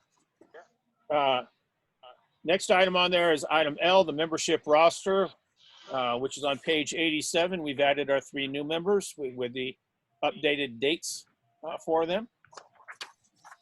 Okay. Hang on, flipping more pages around here. You have to appreciate, I'm sitting in a recliner with a laptop on here, both armrests full of papers, all my side things full of papers. On the chair reports, we had a little bit of a difficulty, mostly because the board just ran out of time on their meetings, and so I wasn't able to give as many reports as they had scheduled. But to highlight what was in the reports, we have sent out, or I have sent out solicitations for help with membership to city council members, county supervisors, and city managers. Of course, got no kind of response. And since our we had problems with the proposed amendments to the board policy, and I believe that I mentioned this in the chair report. A lot of it problem had to do with the lack of communication between the board members and the members of the CBOC. There's just no back and forth discussion. Nobody's reaching out. I sent letters out earlier this year seeking to have one-on-one discussions to discuss the areas of concern. I've sent out a second letter to them, and just got silence on there. And I mentioned also that you got a concern that, in my opinion, we're farther apart now than we were when we started this process 2.5 years ago. The circle one. No. Sorry. Okay. Now, I also commented on how we're trying to update the website, going over every item on there, make sure that they're current, make sure they're valid, make sure the links are valid. And I spoke about the importance of an updated facilities master plan. That is the Bible on how the bond money is supposed to be spent. And we all know that it needs to be updated. At least they've talked about it. They put it on the agenda to talk about, but it needs to move past talk and actually get it updated. It shouldn't take years to update.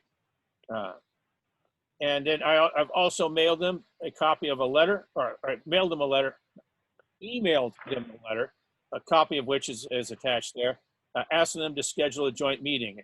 At one of the recent board meetings, they approved the calendar for the rest of the year, but our joint meeting slipped through the cracks. And of course, I've heard nothing from any of the board members or the staff on that. Any questions on the chair reports? Okay. If not, then we're going to go into item N, which is the capital improvement budget control and effective bond oversight, which includes resolution 20-2, which is on page 95. If we're going to discuss any parts of this, I'd ask please refer to page numbers or refer to line numbers. Makes it a little easier and quicker to go back and forth. And if this comes to a vote, we are only voting on the resolves, not the whereases. Okay? And for that, I'll turn things over to the authors, Anton and Sally. Oops, I'll start. We have two, I'm going to skip right to the resolves with the idea that you all have looked at it to some degree. And besides, it would help me to organize this discussion. So the first resolve has to do with the 5-year capital improvement budget. And I'm going to let Anton speak to that. But before that happens, I'm going to go on to number 2 and number 3. So what I'm addressing here is the there's 2 recommendations that were made in the forensic accounting investigation in 2016. They're listed as part of the 112 recommendations, which Melissa tracks in her spreadsheet. She tracks it carefully. And the resolution here is saying that neither of these recommendations have yet been completed. And in fact, both of them are such that they can't be completed in the near future. Certainly not the way that it was envisioned. And I know that why would I even be concerned about this, or why would any of us be concerned about this? It's because the 112 recommendations from the VLS forensic accounting investigation were the ones that Melissa and others on the staff are trying hard to count as done. So both of these recommendations are associated with what they call medium risk allegations, and medium risk allegations are not as bad or risky, let's say, as high risk, but they're considerably more risky than low risk. So they qualify for attention. And so the first one, and this is all described in the whereases, which you're welcome to look at more distinctly, but the first one has to do with the updating of the facility master plan. And the way that the district termed what they were going to do in 2016 was by 2020, do a quote, complete comprehensive update of the facility master plan in 2020. That's how that was their response to VLS's recommendation that the facility master plan, which they heralded as a good plan in 2016, they said their recommendation was that it needed to be regularly updated. And the district responded, we're going to do a quote, complete comprehensive update of the facility master plan in 2020. Obviously, you know, in 4 years, things happen, as we've seen. But we have to say it hasn't been done, not the way that it's being termed here. So that's the first recommendation, and that's not being done. And the second one is, hang on just a second. Okay, TC 2-2, this is number 3.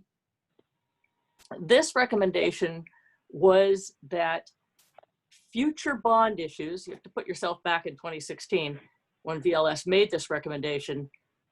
They said future bond measures should have language which ties the spending of the bond measure funds to the facility master plan.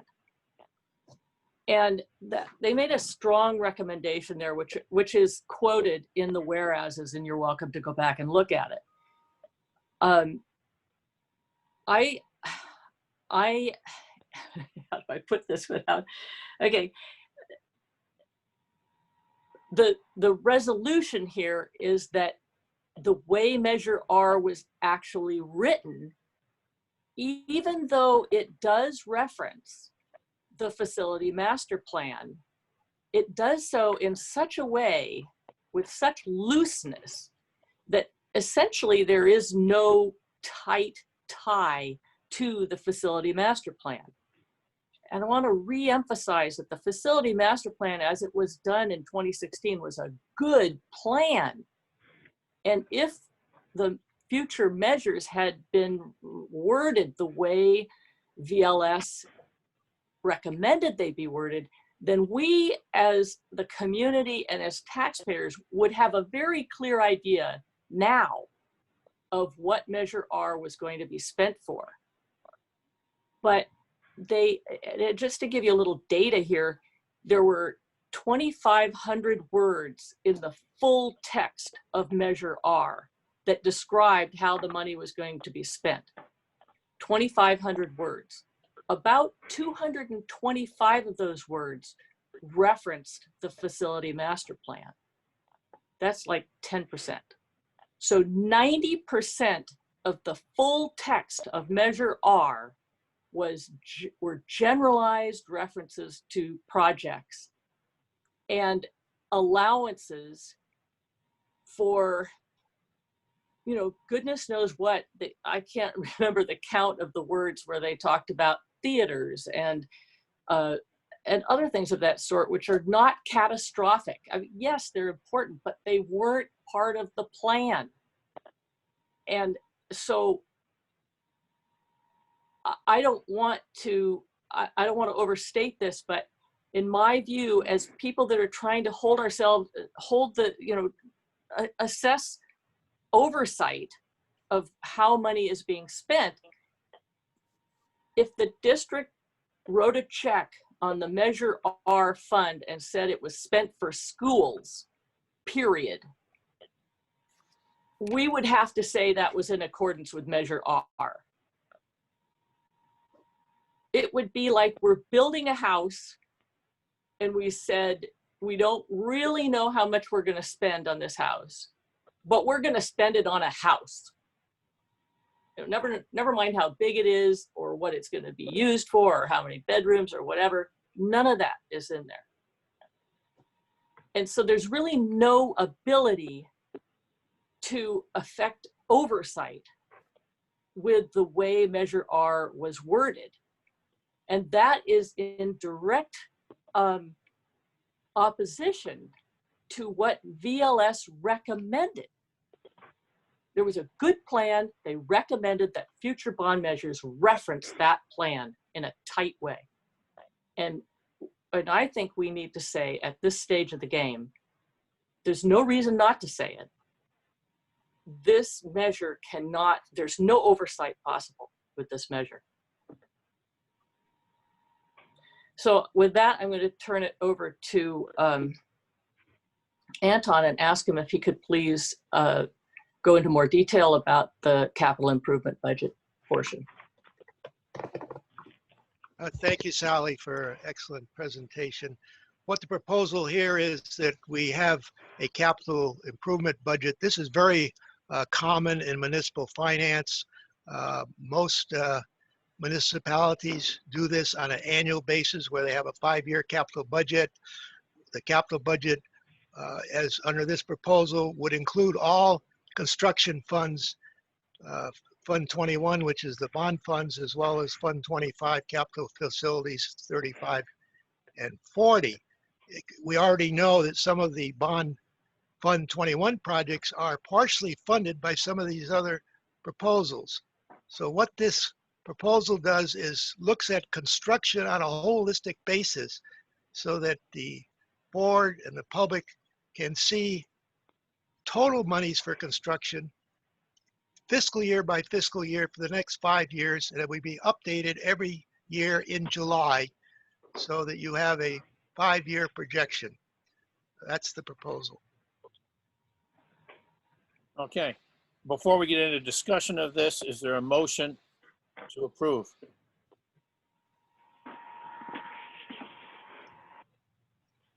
I so move. All right. Is there a second? I'll second. Hi, Sorry, Oh, sorry. sorry, I couldn't hear. it's John Anderson. I second. All right, John Anderson, second. Thank you. On discussion, before we just get on with the regular discussion, I've just got a little housekeeping issue. So I did not really change what I was sent. I've got a little bit of a formatting issue on the resolve. The first resolve is something that it's recommending be inserted into a board policy. But the other two items are not really to be inserted into the board policy. They're more of a statement of fact. And what I want to do is just change the way the resolves is add another 2 resolves so that there's a clear separation between what we're asking be inserted into board policy 7100 as opposed to the last 2 items, again, are more of a statement of fact. Is that a friendly amendment, sir? Well, I was hoping we would have to go to an amendment. Well, I'd be happy to accept that if it's open with us, Mr. Anderson. Fine. I just clarifies it. I'm not trying to change the intent at all, just the way that it's, before I submit it tonight, if it passes.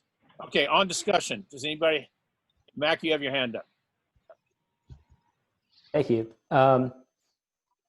So I have comments on this entire concept. I guess my overall question of the proponents is, it's not clear to me what problems we're trying to solve here. What is, what deficiency exists, and then what specifically we're doing here to address those deficiencies. And I would like, and ultimately would recommend that the motion be tabled to a future meeting so we can have further discussion, and maybe they could address some of what I perceive as some of the shortcomings here. So we have a facilities master plan, which in my view, addresses many of the items that Anton indicated would be addressed in a capital improvement budget. And so my suggestion is, why not look at the existing master plan, identify any deficiencies you feel are not being covered in that plan that you would, in this capital improvement budget, and then we can make specific recommendations to the comprehensive update to the next level master plan and incorporate those changes into that document rather than having a separate capital improvement budget. I guess my observation is that the school district doesn't, in my understanding, have any capital improvement projects that are outside the facilities master plan. And so it seems, rather than having two documents, that we could incorporate the best of both and identify shortcomings for the existing master plan, and then do our best to get those deficiencies included. So that would be my recommendation in respect to the capital improvement budget. In respect to the items related to the update to the master plan, I think we heard that there is a process underway that is beginning in July 29th to do a comprehensive update to the master plan. And so resolved item 2, while it hasn't, I think it's a statement of fact that it hasn't been done yet, it does appear that that this is coming, and I think we should get involved in that process and shepherd it to a good conclusion.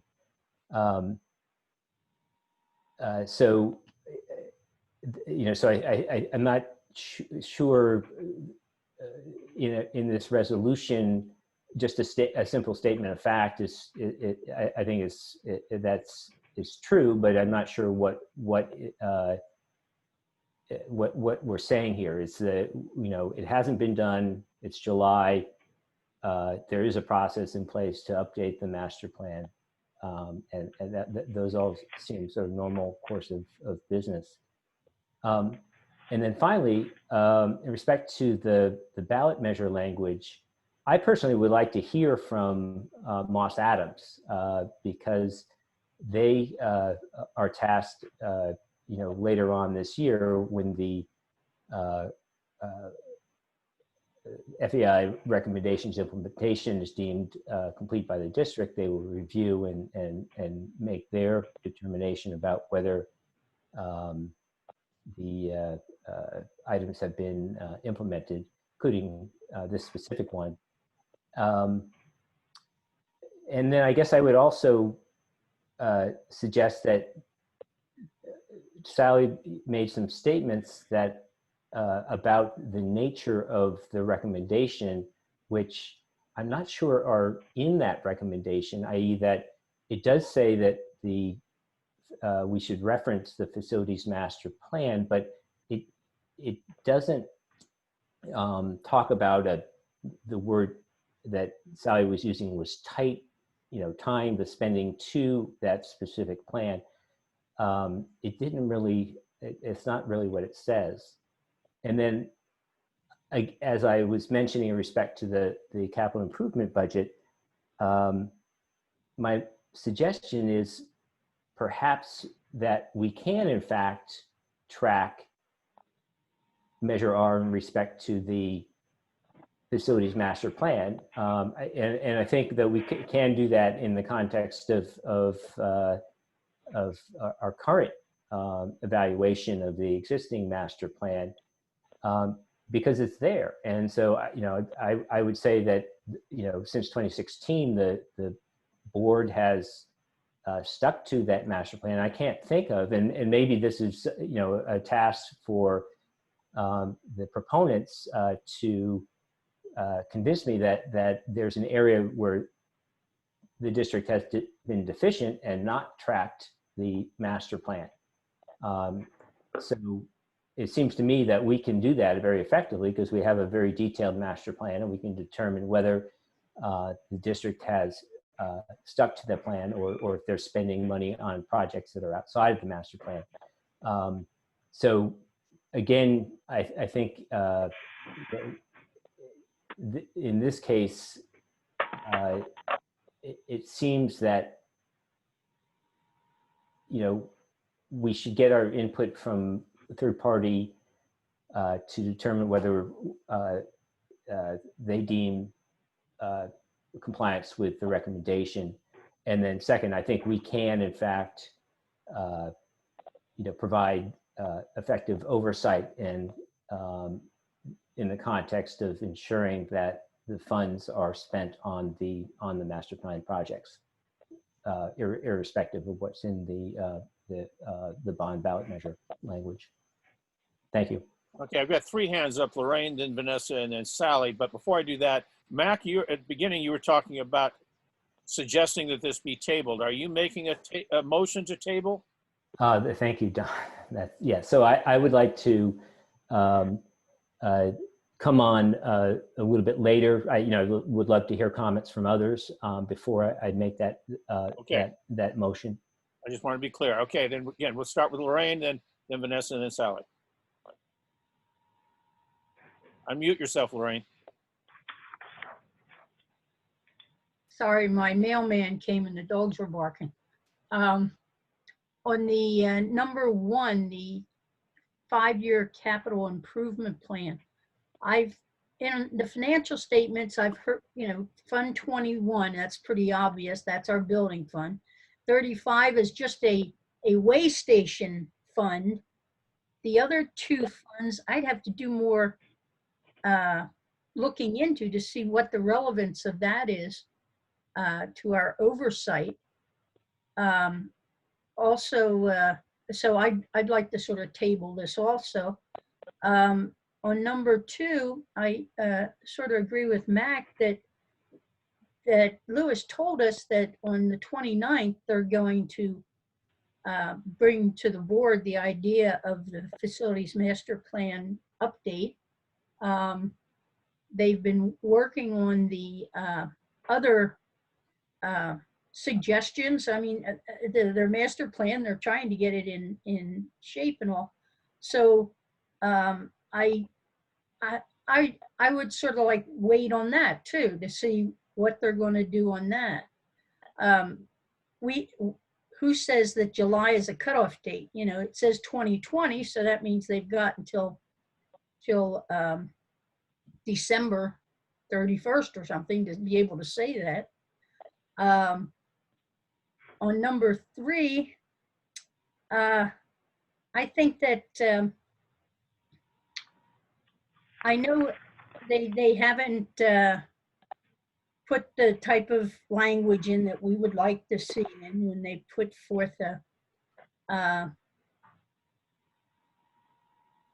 master or a master plan type thing. Let's see, wait a minute, this is the measure R bond measure. Yeah, that whether it's legal or not, I think it's legal what they've done because so many other school boards do it too. I know the FAI made a recommendation they do it. I don't know how legal it is that they follow that recommendation. I know we'd like them to do it, but I don't know if you can gig them for not doing it. When they got the results, I wasn't here for the FAI, did the board send a written note saying that they would implement all the recommendations? Anybody? Yes. They did? Yes. Could we, I'd like to see that. In the minutes of the board meeting in September 2016. And they agreed to implement them all. Definitely. Okay. Well, some of them they're not because of saying that there was client privilege. So I don't know how much. It is a problem. Yeah, how much we can do for that. But I'd sort of, and also a lot of the new people, I don't even know if they've seen the master plan. Facilities roadmap, these are in the whereases, but these are the reasons for the final conclusion that you need a resolution. So I think we need to do a little more training in order to give them a background so they can make an intelligent decision. So I'd like to also suggest that we put this off for later. That's all. All right, Vanessa. Unmute. Sure, sorry about that. So I have some thoughts as well. So one is I do think a 5-year capital improvement budget would be very helpful. And I think one of the things that I look at, and I invite Sally or Anton to correct me if I'm reading into this something that's not there, but until recently, we only had about $100 million left in funds to work on master plan projects. And now we've got another 575 million to work with. I think the transparency of telling the public what order those projects is going to be taken in is exactly the purpose of a 5-year capital improvement budget. Because that way, when people are looking at, okay, I voted to approve this, they know if their school is at the end of the list or it's not at the end of the list. And it offers them the ability to have their opinion about whether they believe that's correct or not. And that's the discussion that we as oversight people need to bring to the forefront. I could not believe that anymore. I do agree that maybe there's some nuance of the various funds, and I would invite Sally or Anton to speak to why those additional funds are included, but I have a feeling there's a very relevant reason. And then on point number 2, my thought is one of the, I guess my thought, and I'll go through the rest of my points and then invite staff to follow up, but I wonder, in staff's opinion, is the work that they're going to be doing this summer, does that constitute a comprehensive update of the facilities master plan in 2020? And I think that the issue becomes, if that is in staff's mind, knowing that they're going to be asking Moss Adams to bless their implementation of the FAI, then I would be okay with that is their understanding. But it doesn't sound to me like what the board is asking staff to come up with is a comprehensive update of the facilities master plan. And if that's the case, then we're further delaying the ability of the sign off on all of the implementation from the forensic accounting investigation in 2016. It's time to get this stuff done and move on. With respect to the third point, I think it's okay for us to have a difference of opinion with Moss Adams and with the district. My understanding of the ballot measure language is that when back around 2000, there was this concern that if you told people exactly what you were going to spend the money on, and then you didn't end up deciding you needed that school, you couldn't spend that money at all. And you would have to go back to the public and ask for more funds and explain you didn't spend the prior funds. And instead of requiring that go back to people and ask for a different authorization, they watered down the language to be like, oh, well, we'll build a theater and we'll build we'll redo the kitchens and we'll do a playground or whatever. We'll make the classrooms, cleaner, better, faster, whatever. But that is not the same amount of transparency that I believe the citizens of our school district are long overdue for. They really need to be told what are the projects and in what order are you going to do them. And that, I think, is very important for equity and for understanding of what people are paying for. So I think that because the district got a legal opinion and said it's fine to have the ballot language as it is, and say, well, we'll build theaters and we'll build science rooms, etc., the components, and not speak to the actual projects. I think Moss Adams is going to be okay with that. The auditors are going to say, well, there's a legal opinion. They're not going to fight with the attorneys. But I believe that as citizens on the oversight committee, it is our responsibility, again, to say, it's not that you're gonna, it's like how many cars and how many tires for cars are you gonna build? We wanna know who's gonna get the cars. We wanna know if you're talking about theaters and science building, we want to know which schools are actually going to get those. And that is the point of my understanding of the point, and Sally and Anton can correct me if I'm wrong, but this is our job as oversight to help the public have the transparency of what the money is going to be used for and be able to speak up if they think they've been bumped down the line too much for too long. Okay, Sally. Well, I don't think I could have said it any better than Vanessa just did. The summary ballot statement, I'm just going to address number 3 here, having to do with no ability to exercise oversight. The summary ballot statement made virtually no mention at all of the facility master plan. You had to go and dig into the full text in order to find the reference to the facility master plan. The language in the summary ballot statement was very generalized. We're going to spend it on schools, make them safer, add technology. But like Vanessa said, there was no, I mean, I don't have to use the word tight tie to the facility master plan. There was zero tie in the ballot measure. I mean, in the summary ballot statement. And therefore, nobody really knows, are they going to follow anything that the community said that they wanted in the facility master plan? They've put the cart before the horse. They've said, we're going to get $575 million and then we're going to plan for it, instead of plan and then pass a ballot measure that funds the plan. It's not brain surgery. You don't get money and then plan. You plan and then get money. At least that's the way it's done in most corporate environments that I've been in. To do it back-assward like this, excuse my language, is just absurd. And it's in somebody's interest to do that.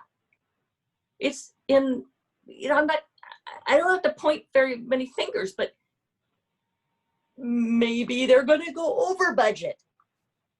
How would we know? Who would hold them accountable? We can't. And as far as Moss Adams is concerned, Moss Adams is not going to come in, and I think Mac knows this, they're not going to come in to look at the 112 recommendations until all of them are deemed completed. There's no contract that says Moss Adams is going to come in as soon as the recommendation is done. We don't know if Moss Adams is going to look at this and audit the completion of this recommendation this year, next year, the year after. We have no idea. And when I specifically asked Melissa and Louis at this meeting, I said, are you talking about a comprehensive update or anything that compared to what the first go round was with Darden and Associates and 80 community meetings? There was a lot of effort that went into that master plan, and it's been heralded as something very good, but it's 4 years old and it hasn't been updated in that same way. And now we're into a whole new environment.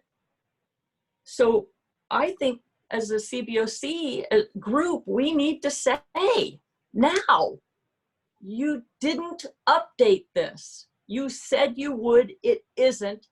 If you're going to do it July 29th, great.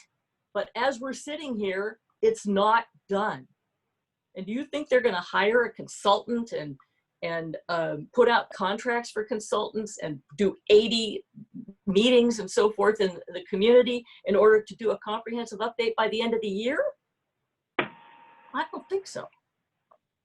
I think it's entirely within the scope of what we can do to say, guess what, board? We've been looking at this. We know this.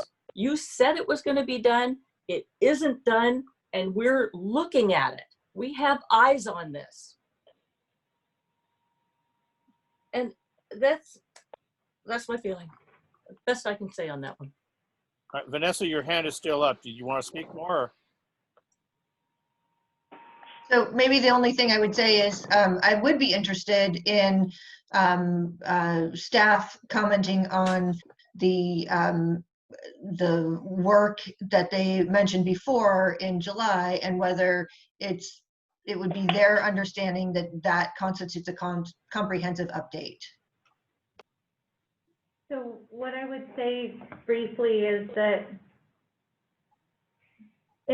specifically in regards to that recommendation, one of the things that was recommended by VLS is that there be what they call periodic review of the facilities master plan. And so what we've done essentially on an annual basis since 2016 is we've come forward to the board and said, here's where we are in our plan. These were the projects with the budgets and with the scope that were identified and approved by the board in 2016. Here's what we've completed, here's what we're currently working on, and here's what's out in front of us. Here's the budgets that we've increased, here's the budgets that we've decreased. Here are the project durations that have moved forward in time or moved back.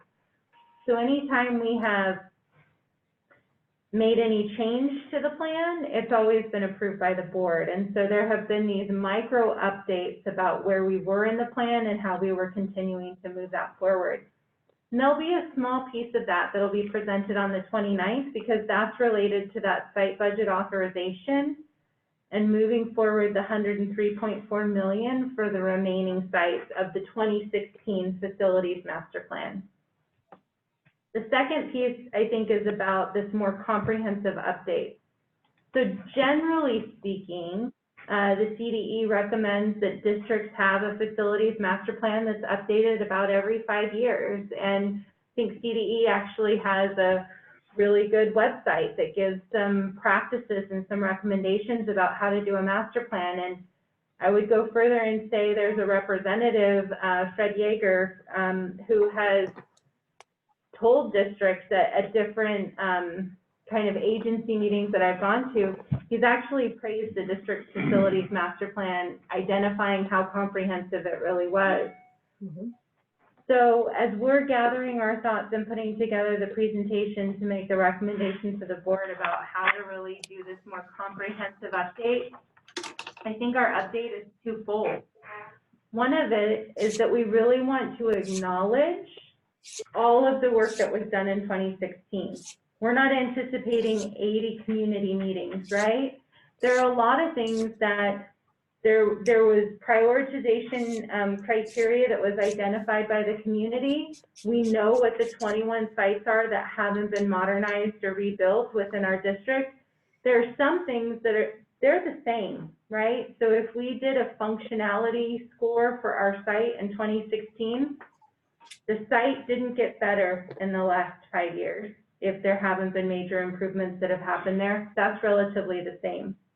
But there are other things that have changed over the last 5 years. For example, one of the prioritization criteria was about the seismic, right? And so one of the things that was prioritized in 2016 in the master plan was what we call these critical needs projects, right? Take, for example, the project at Richmond High.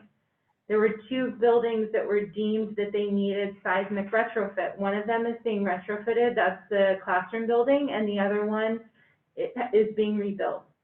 And so some of that criteria data potentially needs to be updated to reflect the work that has happened over the last 5 years, or things that we knew to be true at that time that may not be true now.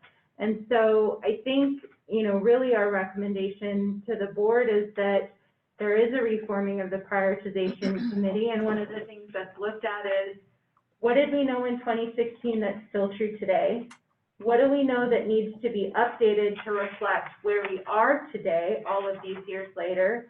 And what are the things that maybe don't carry that same weight that they carried years ago? And all of that needs to be updated, I think is the right word, because we're not starting all over from scratch. I think what happened in 2016 is something that had a great investment in it.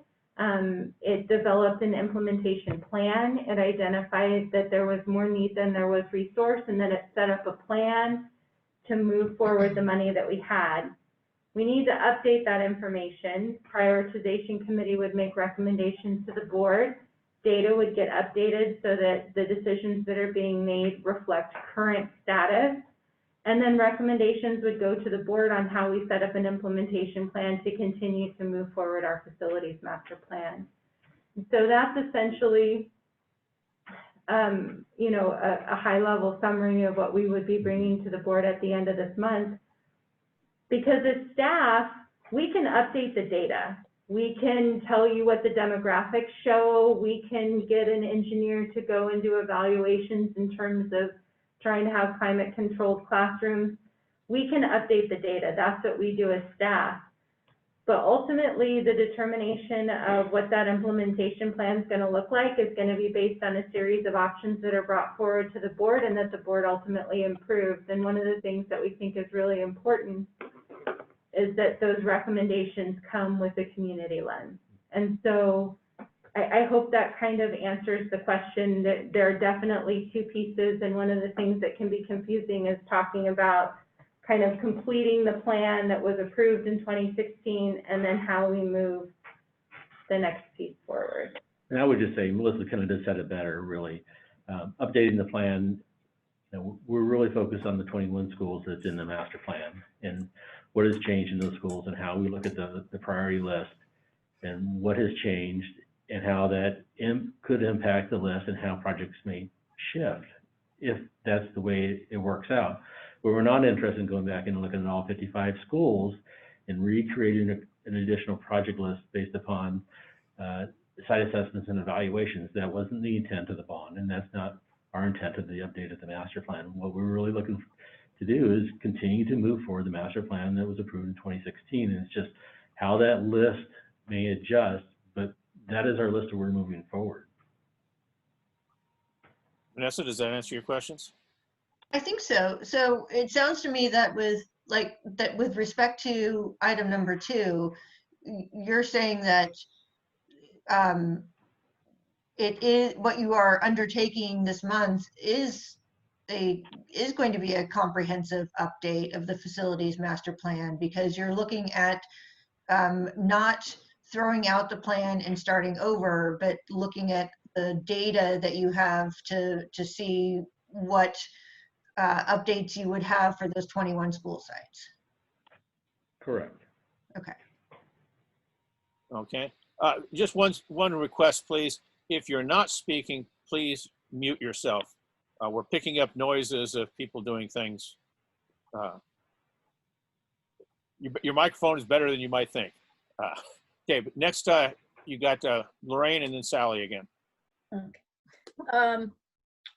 On the master plan, Melissa, when you were saying about the master plan, one of my concerns is that from your numbers, if you were to complete all 21 schools, it would cost $1.9 billion. The measure R is only for about half of that. Yet Lewis says that we're going to concentrate on getting those 21 schools. Are you going to do all critical, critical items? Are you going to touch each school? Are you planning on completing any of the schools? So I'd like to see that addressed in the master plan, because you only have $575,000 to work with on that bond issue. 575 million. I think you're A million, I'm sorry, and you've got 21 schools. You know you can't complete them all. So what are you going to do on them? So to answer your question, I mean, I think that part of that will get worked out when we do the master plan update, but I think the focus is to continue down the list. However that list gets reshuffled, but to do what was in the master plan, that would be the rebuilding of those particular schools. We all know out of the 575, there is a carve out that will go towards technology and a carve out that will go to HVAC, and that portion would just have to be determined. And that's what I said earlier in the presentation, is there has to be an assessment of those schools that fall into that heat issue, determination of what those fixes, additions may be to resolve those issues. And then there has to be determination of how much that budget will go to resolve it. And the list may be longer than what we have dollars to do. But that'll be a board determination on how much they're going to put towards that initiative and how far down that list, much like the 21, we go. or what level of improvements we make, because I'm sure there'll be various options, everything from totally air conditioning the school to doing some type of modifications that will help reduce the heat load, but maybe not represented as air conditioning where you bring the temperature all the way down, you know, whether it be 76 degrees or whatever we're trying to do. So I think there'll be variations within that, and there'll have to be determination on how much budget gets spent on that. Mm-hmm. Okay, Sally first, and then Vanessa. Unmute yourself, Sally. Anton may be able to speak to this a little bit better. There's nothing that's been said here that would change my view that Measure R and the wording in Measure R gives us no basis for oversight as it connects to the facility master plan. And so I'm going to leave that alone, but Anton, help me out here. Is number one sort of a stand-in for, you know, it's telling us that we have a budget and it's got a 5-year budget, a 5-year capital budget. We get to look at what they're going to spend the money on, and it's regularly updated. It wasn't BLS's recommendation to go that way, but Anton, can you speak to that? That's correct. The idea is of a capital budget is what is telling you what's going to be funded of the facility master plan. As Lorraine pointed out, the facility master plan is substantially more than the available current funding. So the beauty of the capital budget is you see, and that's what Lorraine or Vanessa also talked about, the public sees how you're going to fund by year. And Vanessa talked about you can see if your project is on the list. You know, some of the projects are not going to be on the list because it is already pointed out, the 575 billion is not adequate to fund the facilities master plan. So that's the beauty of the capital budget. All right, Vanessa. So Louis, and Melissa, I do very much appreciate your comments, and they are helping me to understand the issue and have a better appreciation. But one of the things I wanted to just make sure I didn't get lost on is the facilities master plan. After you update it, you'll have a better idea of what needs are and ultimately get to what the costs of those needs are. But it's the facilities master plan isn't going to give us the data that would be in a 5-year capital improvement budget. That's my question. So if we've got, you know, there's far more that there's likely still far more need for you know, fixing and improving our schools than we're going to have the money for. So am I right that a 5-year capital improvement budget would at least tell people, you know, even if it's you know, we're focusing on HVACs, it's after you get this process done of the update, it could be communicated to the community that certain schools that have, you know, maybe felt like they've had a heat problem for years, they're on the list for the HVAC improvement, and they can see exactly when in the next 5 years it's going to happen. And for other issues that have been critical needs, have been on the master plan for quite a while, people can see when in the next 5 years they're supposed to get those fixes. That would be the goal. Yeah, and I think the key section of the facilities master plan that addresses that, in the 2016 master plan, there were a series of tabs, and one of the tabs was called the implementation. And the implementation essentially had 3 components. It had a schedule, because planning out when you're going to do what project is based on cash flow, so that there's a determination of, you know, what is the sequence. There's scope, right? So the scope is something that has to be known. And then based on that scope, you're going to have the budget. And so the implementation plan has that information. And so what the board ultimately approved in 2016 became that roadmap. It said, these are the sites, this is the order, this is the budget for each one of them, and this is the scope associated with that. And the determination of what that implementation plan became was based on a series of options that were presented through community meetings and then ultimately to the board, and then the board approved which options made up that implementation plan. And so absolutely, the facilities master plan, this more comprehensive update of 2020 is going to identify with the $575, what is the scope, sequence, and timing that carries us through what will ultimately probably be about 5 years. And so these are all the things that would need to be figured out.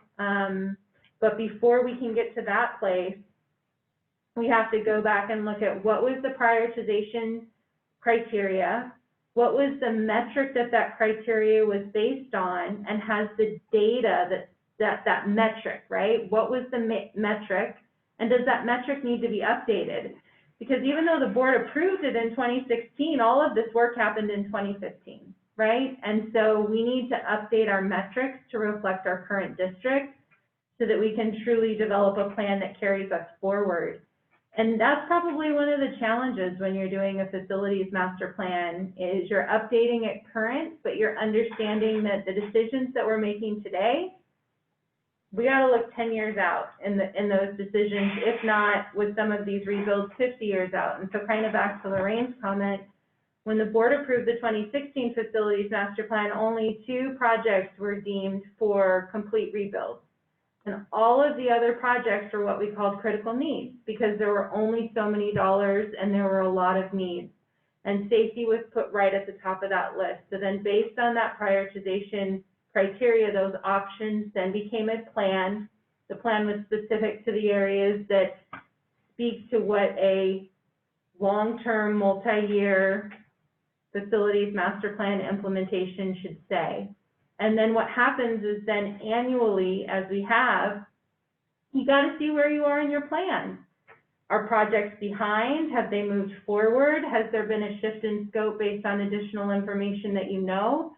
Is the budget appropriate? Is that something that needs to be modified? And so having more information to make better decisions about the projects, you got to spend a little bit of money. What do you learn when you do the soils report? What do you learn when you go and you talk to the site more comprehensively like we did at Riverside? Can that translate into additional savings? Does that change the scope? If it does, we have to go back through the public process and make sure everybody understands the decision, and ultimately that change is something that the board knows and approves. And so absolutely, all of the things that you're asking for in terms of this multi-year plan, that's what will make up the implementation plan that will be part of the comprehensive update to the facilities master plan. Okay, we have 2 more hands raised, and I've got my own comments. I just want to remind everybody that we still got 40% of the agenda left and about a half hour to do it. So unless you're adding something to the conversation or asking pertinent questions, I just suggest that we let this move on because we've been on it for a very long time. But we had Vanessa first, then Sally, and then Mac. And then I'll talk. Oh, okay, thanks. Just real quickly, it sounds like then number 2 is really what is happening already. And number 1 is what we're asking for in the 5-year capital improvement budget is something that really is part and parcel, maybe not called that, but it's still part of the prioritization that is going to come out of the update. Am I correct? Ultimately, the board will approve, yes, the implementation plan.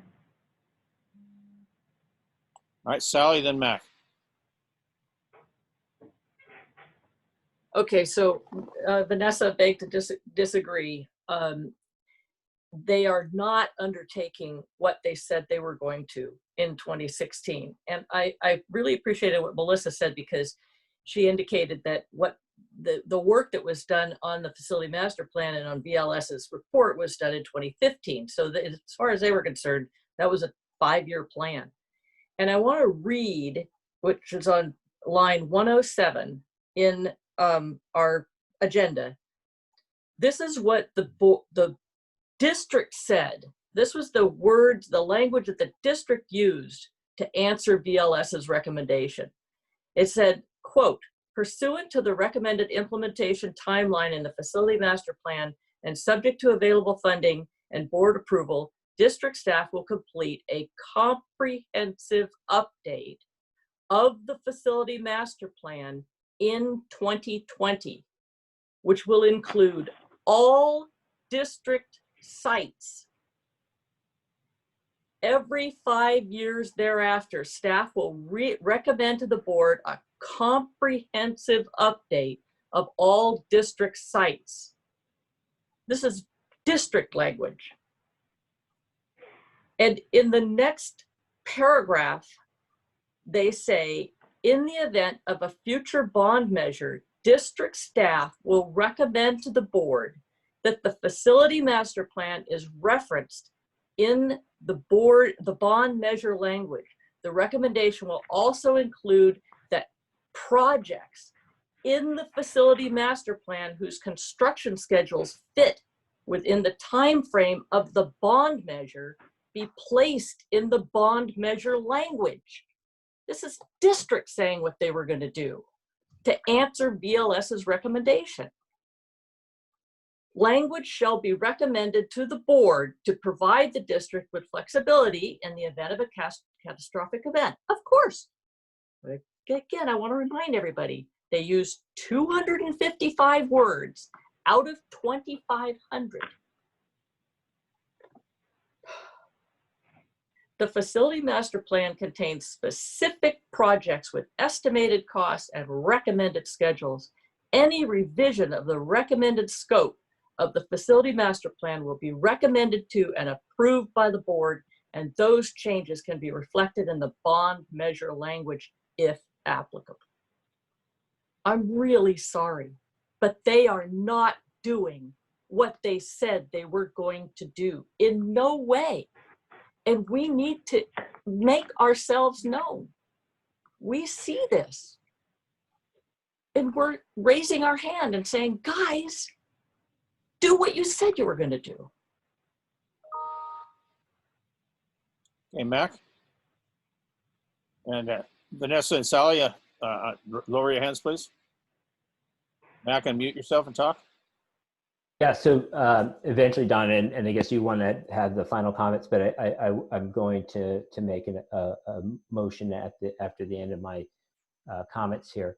But I think all that I've heard would lead me to recommend that our collective team here, our members, go back to the source documents and read them, because my sense is that there's a misunderstanding or a misremembering of the nature of both the facilities master plan, the 2016 facilities master plan, and also the bond language.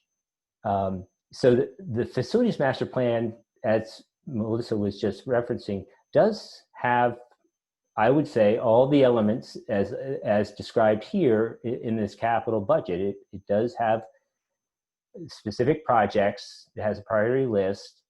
It has an estimated budget and a timeline. And that is going to be updated at some point this year. Maybe it will spill into this coming year.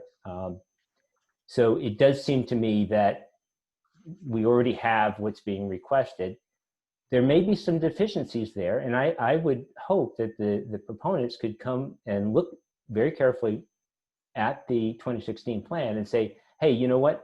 This was good, but there are some things that we should consider that we feel would address the deficiencies in the plan going forward. But I would encourage people to go back and read it, because in my view, it's all there. It's very comprehensive. It does have all those elements. It does have a priority list. And as Luis mentioned, that priority list may change, but it's there. The bond measure language also refers to this priority list in the 2016 plan. And so I would, again, go back and read the bond measure language, and it does talk about specific schools. It references the master plan. And so I'm not sure where the deficiency is in terms of our ability to track the master plan and ensure that in fact the district is implementing the projects in that plan. So again, I'm not saying that there may be deficiencies that we could improve, but what I'm hearing is in people's comments is that perhaps it would serve us to study this issue a little bit more.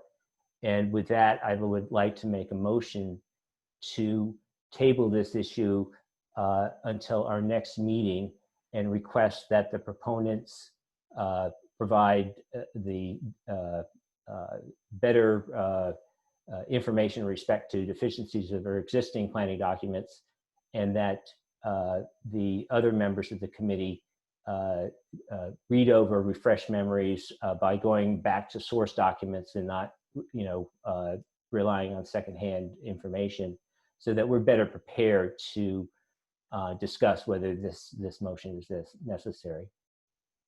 Mac, just asking for a little bit of personal privilege, could you withdraw your motion and give me a chance to speak and then make your motion? Because there is no discussion on a motion to table. Got it. That's fair enough. I'll withdraw and let you speak. I've been waiting and waiting, and it might have some impact, maybe. Thank you very much, by the way. And on item number 1, I have no problem with the general concept of it. I wish that there were more details and clarity, especially, for instance, on the purpose for these 4 bond funds and how the capital improvement budget will be meshed in with those. I would like more clarity on that. The second item is a statement of fact. We haven't got a facilities master plan finished in the middle of the year that they said that it was supposed to be completed. I would want to be able to give them an opportunity to complete it. I said, if the 5-year was supposed to be 5 years, but it wasn't accepted until 2016, which is next year, 5 years after that. And we were started in 2015. But do we need a resolution for just a statement of fact that we don't yet have an updated document? And item number 3, I said, this is where we have to have a difference of opinion. I believe that the language on there is still good enough so that we can have effective bond oversight. So I have a difference of opinion on how specific ballot language needs to be. You don't say what color you're going to paint the hallways. You take a look at the last bond measure that we passed in 2012. We didn't have smart boards yet. They hadn't been invented. We still included hanging TV sets down from the ceiling because flat screens weren't really in vogue yet. Things change. And we're talking about, a lot of these projects we're talking about 10 years from now. And so they build in some latitude on this language. It is very vague. I agree on that. But they build in some latitude to try to cover everything that they can think of. We never really started talking about HVAC until just a couple of years ago. And now all of a sudden, we're spending all kinds of money on HVAC. But that was not in the 2012 ballot language either, or any of the previous ones. I say that you just need to have enough latitude to be able to address the needs as they come up. And the needs of the community and the needs of each individual school will be changing. As far as there not being any specific details about the plans for the individual schools or budgets for those in the ballot language. Well, those things come up before the board and they're brought up before the public so that the public can weigh in on whether they want a theater or they want a changing room or a costume room or something like that. Whether they want sports complexes. That's brought before in a public meeting. That's brought up to be able to discuss, and then the board makes a decision on that. The same thing with the project budgets. How do you have any kind of a project budget on something 10 years from now? You don't know what's going to happen to the economy, what's going to happen to the cost of plywood or cement or steel or labor, for that matter. And I have a little bit of a problem with the 5-year capital improvement budget. And when I hear about 5-year plans, I think about everything that used to be in the old Soviet Union. Every 5-year plan they ever had was a dismal failure. I'm not saying that's going to be the case here, but even with, are you going to come back in 5 years and say you did not follow everything you had in that original, budget, or did you make changes to it? I mean, I've just got issues with that. I think I agree with Mac that perhaps we need to bring this back at a later time once we've got a little bit more clarifications. But now, Mac, if you want to go ahead and repeat your motion. Yeah, I'd like to make a motion to table this item until our next meeting and to request the further information from our proponents as well as the other members to study the issue a little bit more in order to have a better understanding of whether this motion is necessary or this resolution is necessary. Do we have a second to that motion? I second the motion. All right, Lorraine seconds it. Okay, again, no discussion on this? Yes, I have a comment. There is no discussion on a table to motion. A motion to table. So you don't want to hear what I have to say then? There is no discussion on a motion to table. Sorry, I mentioned that earlier. And that's in the beginning of the agenda packet. There is no discussion on a motion to table. Okay, we can have ourselves a vote right now. Maisha. Yes. Okay. John?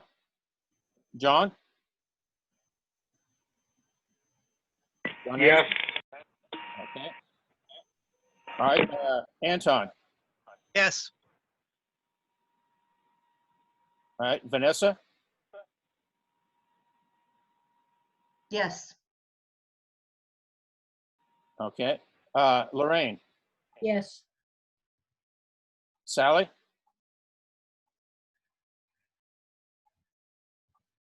She muted? Sally? No, I'm not muted. I'm not going to vote on this one. You want to abstain then? Sure. All right. Okay, Mac? Yes. Guadalupe? Are you still here, Lupe? I can't, yes, I can unmute myself. I think I was having trouble unmuting myself. Oh, I can hear you now. All right. And I vote yes. 2, 4, 6, 8 yes, and 1 abstention. So the motion to table is passed. Okay, we'll bring it back at the next meeting. Let me shuffle some papers around. Would you give me a chance to say what I had to say? Go ahead. But keep in mind, we've got 20 minutes left, or less than 20 minutes. And I actually think still that 40% of the budget. I actually think that it's a good suggestion that people go back and look at the original documents. I would urge you to look at all the whereases because I've literally put links to the original documents, including the full text of the bond measure. So just look at the whereases and the footnotes and the links. Okay. Good suggestion. Sorry? Okay, I thought I heard somebody say something. All right. What? That's okay. I just said good suggestion. All right. Next item is item O. I'm sorry. Yes, item O. Annual report update. Sally? Okay, so we've launched ourselves into the this year's annual report process. And in the agenda, you see a spreadsheet that lists the various sections. And let me see, what page is that on? 101. Oh yeah, 101. Okay, thank you. The various sections and who's on our committee and so forth. So I want to know if anybody has any questions or objections, and if they're willing to take on the assignments as listed here. I'm going to start off on that one and ask you for future, if we come up this spreadsheet, please enlarge the font. I'm looking at my printed out version. I'm looking at it on my laptop, and yeah, the okay. left-hand column is just not legible. But also, please remove my name. I don't want to have anything to do with it. There's too much bad blood from the last time I was volunteering to help out with the annual report. I'm not going to have anything to do with it. Anybody have any other thoughts? Yes, I do. Who's that? My hand's up. All right, Lorraine. I think we'll have to change under number 3. Vanessa is leaving after today, so John Anderson. The AR 18 was the listing. The first initials were the people who had done it last year or worked on it last year. So with Vanessa not there, we'll have to get someone else to help John. Right. I suspect, but I can check this out. Obviously, Vanessa's still here. Vanessa, if John Anderson were to ask you some questions about that, would you be available, possibly? Not as a committee member, but just to help John get oriented? Yes, I think, let's see. So last year when I did it, it was the first time I had worked on them. I would be happy to assist John with questions, whether I would be able to fully assist him so they didn't have to go bother anyone else. I am not entirely sure, but absolutely, I would do my best. I think I probably should have put GV or for Greg Vicino also in that same field because you and he worked together on that. Sally, I thought that's who we had in there, but I didn't catch that when you passed this because we have him on the appendix as well. Right. I think that was an oversight on my part. So I think between Greg and Vanessa, you'll get plenty of help. Yeah, that's fine. I honestly think so. Yeah. Okay, anything else? I have a question as well.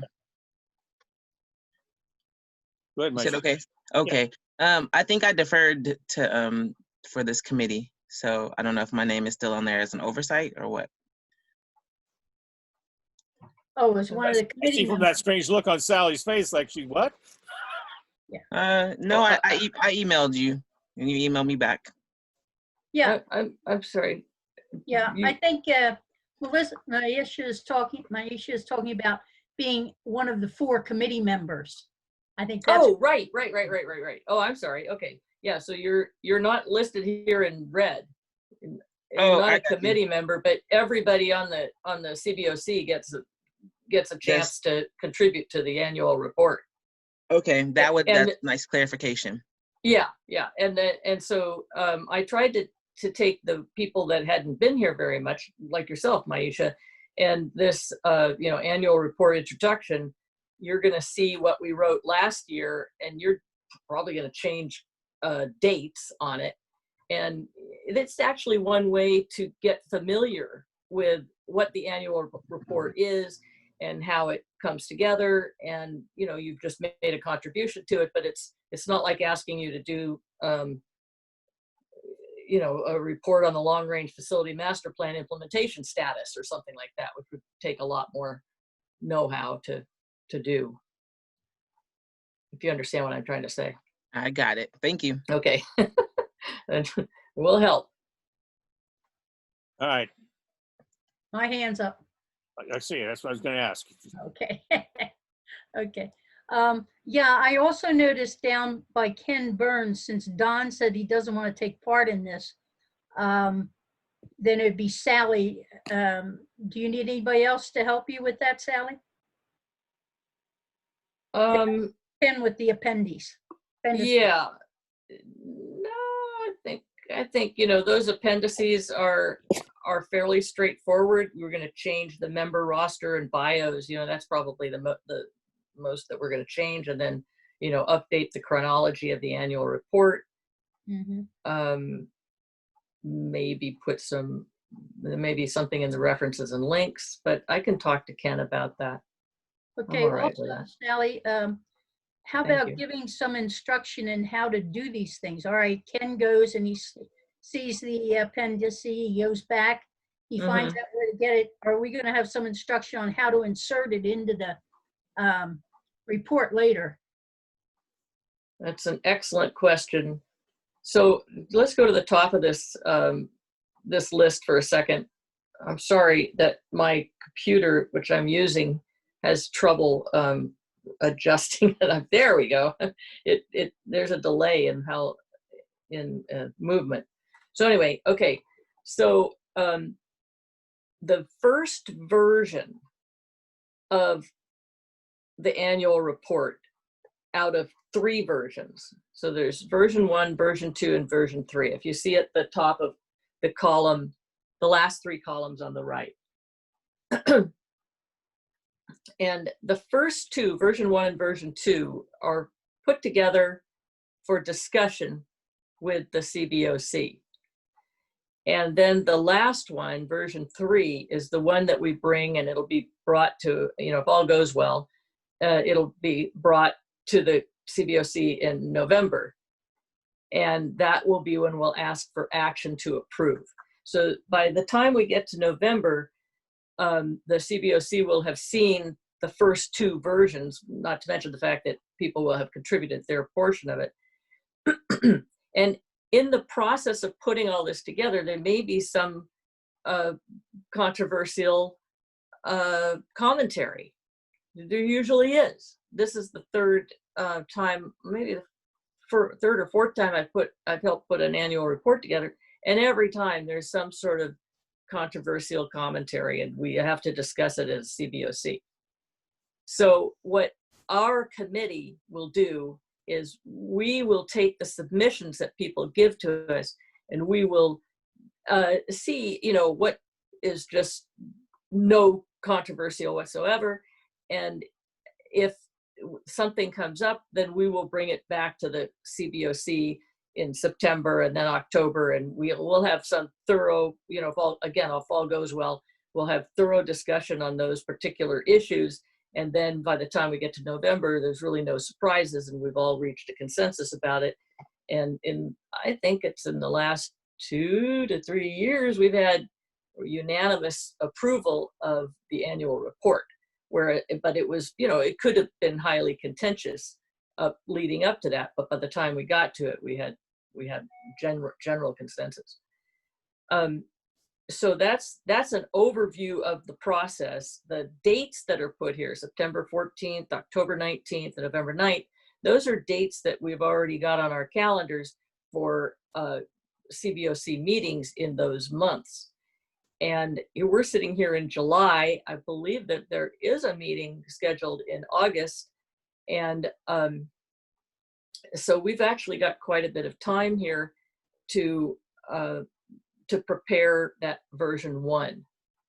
And so I can send out we do this on Google Docs, and we use, I think version 1 is already sitting out there. It looks a whole lot like the 2018 report, and you'll get a link to version 1 on Google Docs, and then you can put in your verbiage and your section in that particular version 1, and then we will assemble it in the final analysis for that September 14th report.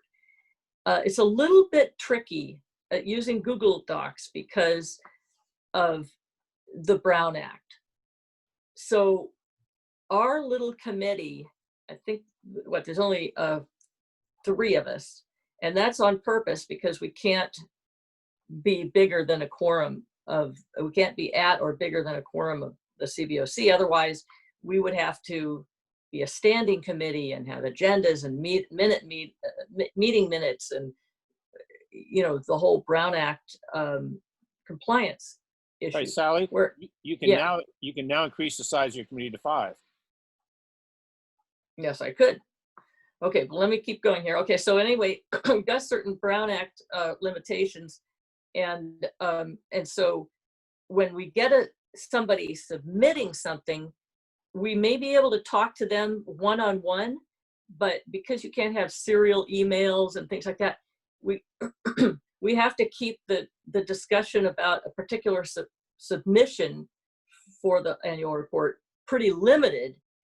Within our own committee, we can discuss it at some length and come to a consensus about what we think should be put in the annual report. And then that's what we bring back to the full CBOC in September and then October and then finally in November. So does that make sense? And thank you for telling me about the, the number five. I could take a second look at that, but that's how we didn't, when we put this together, we could only have 3. Mhm. Anything else on the annual report? Yes. Lorraine, one other thing to consider is that you're going to want to go back and look at, you can look on the Google Docs, or you can go back on our website, look at the AR-18, look at the interim one, and compare the two to see if you want to add anything in your section, you know, from the interim one. Also be aware that the school, the data from the school goes from July 1st through June 30th or something, whereas the annual report goes from January 1st, 2019 to December 31st, 2019. So you have a little extra time there. So you might have to go back through the agendas to see if there's anything there that has added to the material. We have, you'll see in the caveat says, because this takes so long to put together, it takes months to put together, that if we stick strictly to the cutoff date that the school or the year would be, we would leave a lot of stuff out. So we have that little leeway there. So I'm just letting you know that ahead of time. Yeah. Okay. Any further comments before we move on? All right, thank you, Sally. Now let's go ahead and move on to item P, the audit schedules. Anton?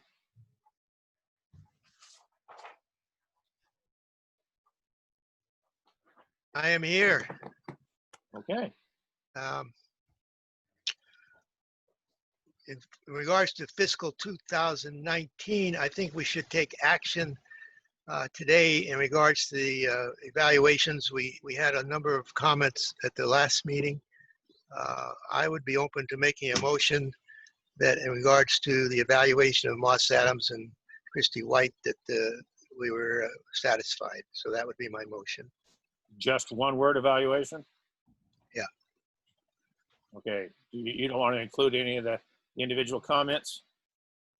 Well, the comments are in the record. You want to include it in the motion? Well, I'm asking you. Well,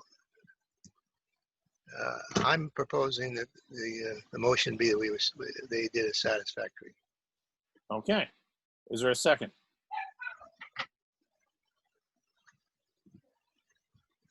One again. I'll second, All right. Vanessa. Is there any discussion? Okay. Mac, you want to do a roll call?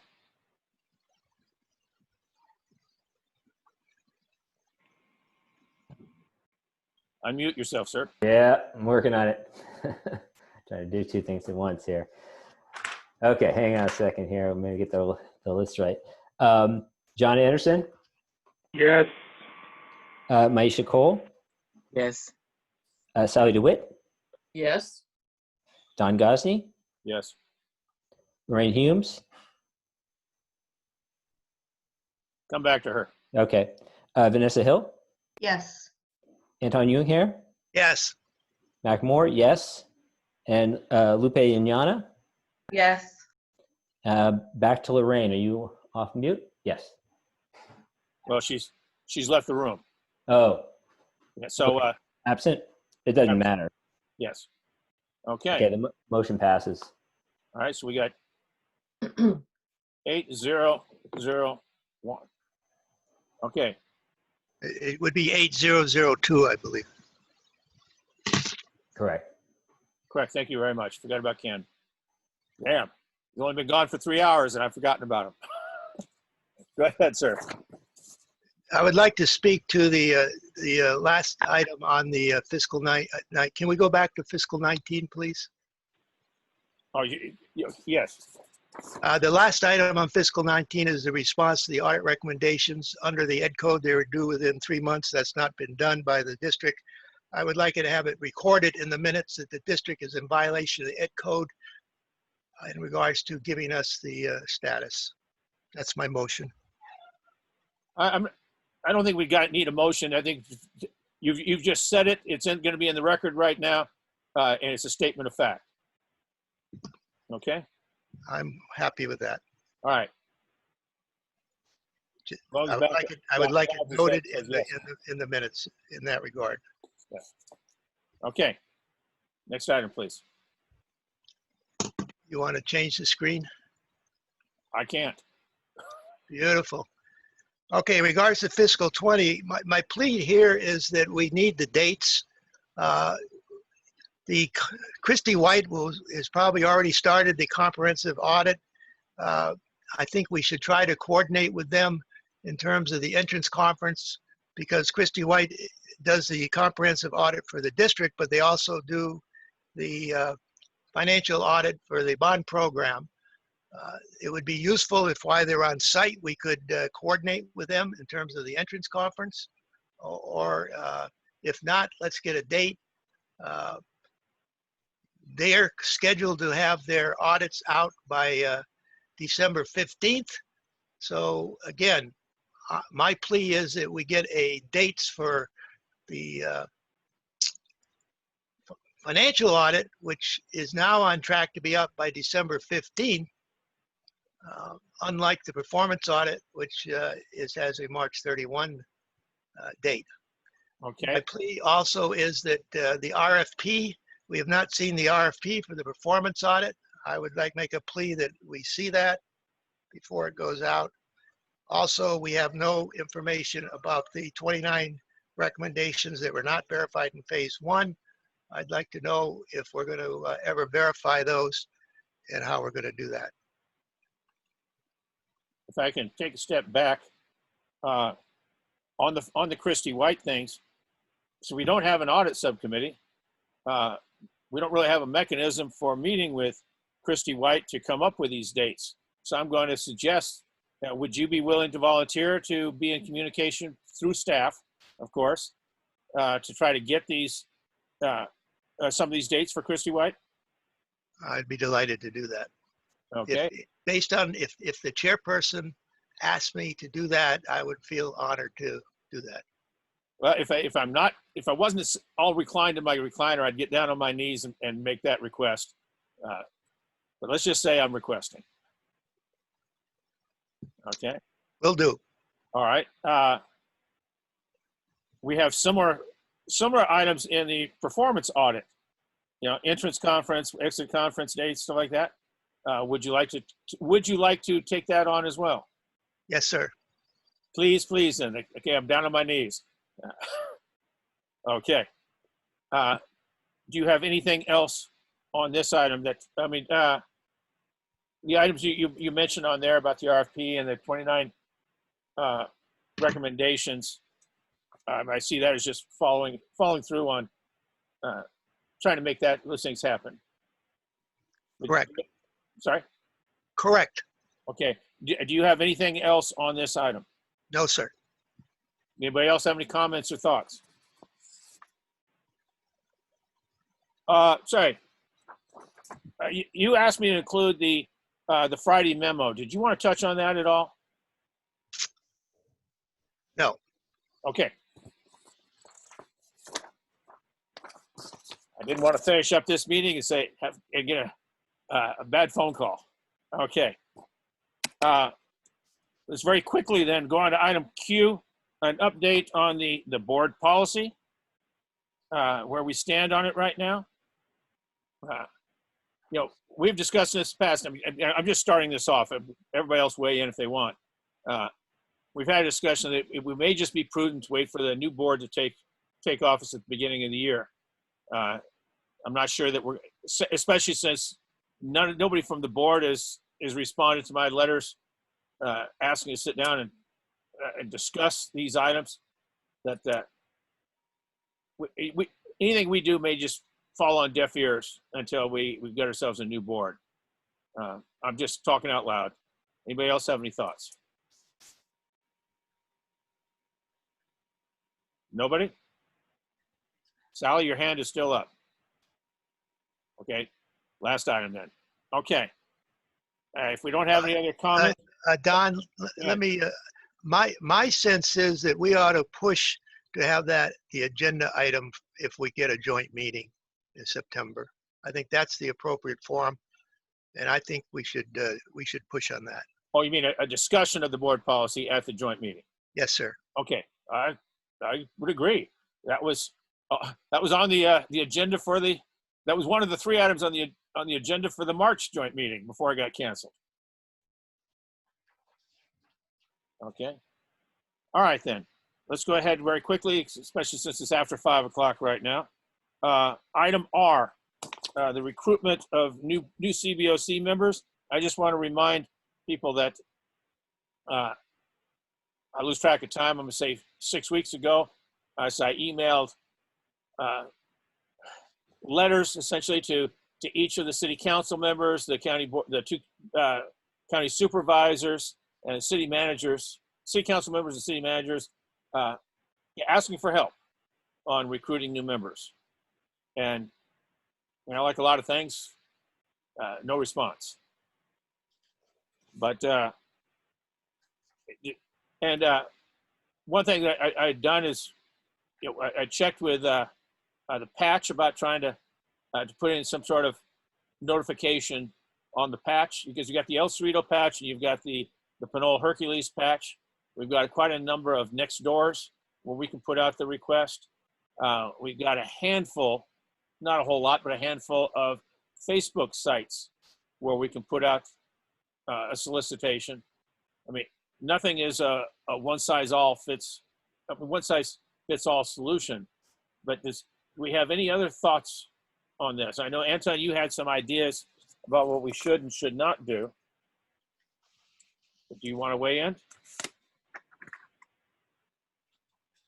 I would like to suggest that we assign 1 CBOC member to each of the vacant positions. I would be happy to take Pinole. I also suggest the 3 positions that we have recommended be deleted. We do not spend any effort to try to recruit for those positions, which is the student position, the union position, and one of the unincorporated area positions. So we would then have 5 vacancies, including Vanessa, who will be vacant in a couple of days. I'm willing to take on Pinole. I'm suggesting that we have 4 other CBOC members take on each of those as their task to do the recruitment and bring back some options. With regards to the solutions team and the student position, that one is not a problem at all, because we don't have access to any to the youth commission or the solutions team, and whoever tries to solicit for unincorporated, you just don't mention we have 2, just say we have a position. Okay, but let me send out an email to each of the CBOC members and solicit volunteers to try to reach out to individual communities. Does that work okay? Could I make a suggestion? I don't know who's talking. It's Lupe. Thank you. Go ahead. My suggestion would be that maybe if we were to, because you were talking about, advertising, and I think if we simplified it by making, some type of smaller format flyer and kind of just pinpointing, what the CBOC does in, terms that people can actually understand. That way it would probably be easier for us to have someone's interest arise if we're just, pinpointing a couple things on there, of the CBOC. And it's something that we can also share in our networks. I mean, I think it's a great idea. Don't get me wrong on this, but you make it sound like we've got an overly complicated flyer that's out there right now. And if you've seen one, I don't know where it came from, because I didn't make it up and I didn't put it out anywhere.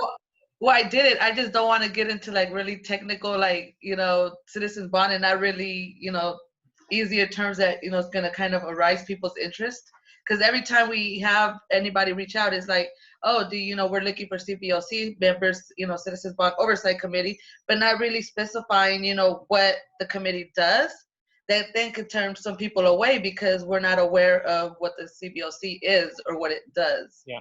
Again, all valid points, and I don't disagree. We'll see what we can come up with. And before I get to you, Lorraine, at every one of my CBOC reports before the board, I bring up about trying to entice new members. The problem is that when you bring it up at 11:30 at night, there's not a whole lot of people there paying attention, including most of the board members. So just, okay, Lorraine, go ahead.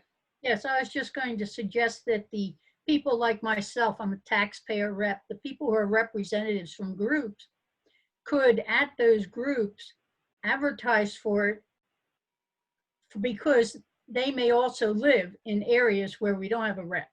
Like San Pablo, we don't have a rep in San Pablo.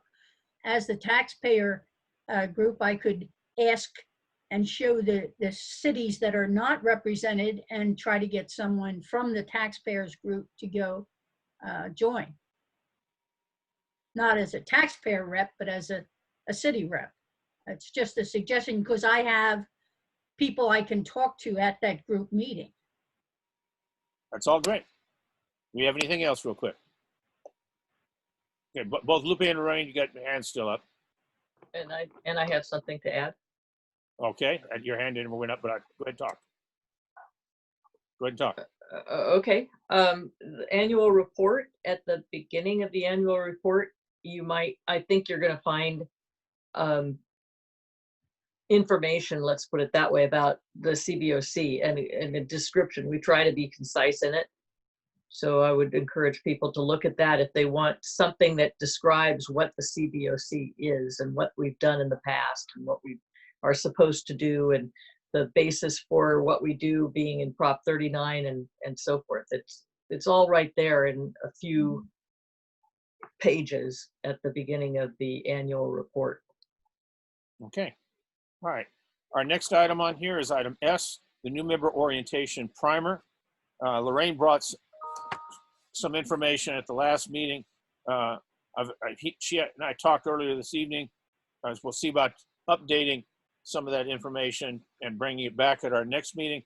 If you take a look at page 106, I put in a draft of just monthly staff reports, an explanation. I thank Melissa very much for her input on this, but I will be soliciting from others of you so new members might understand, all about the annual report. I mean, what did the audit subcommittee do? Things about our bylaws and such like that. But in particular right now, I'd like to hear from suggestions from our current new members. We've got 2 out of the 3 right now. As to what would you be looking for as far as a new member orientation primer?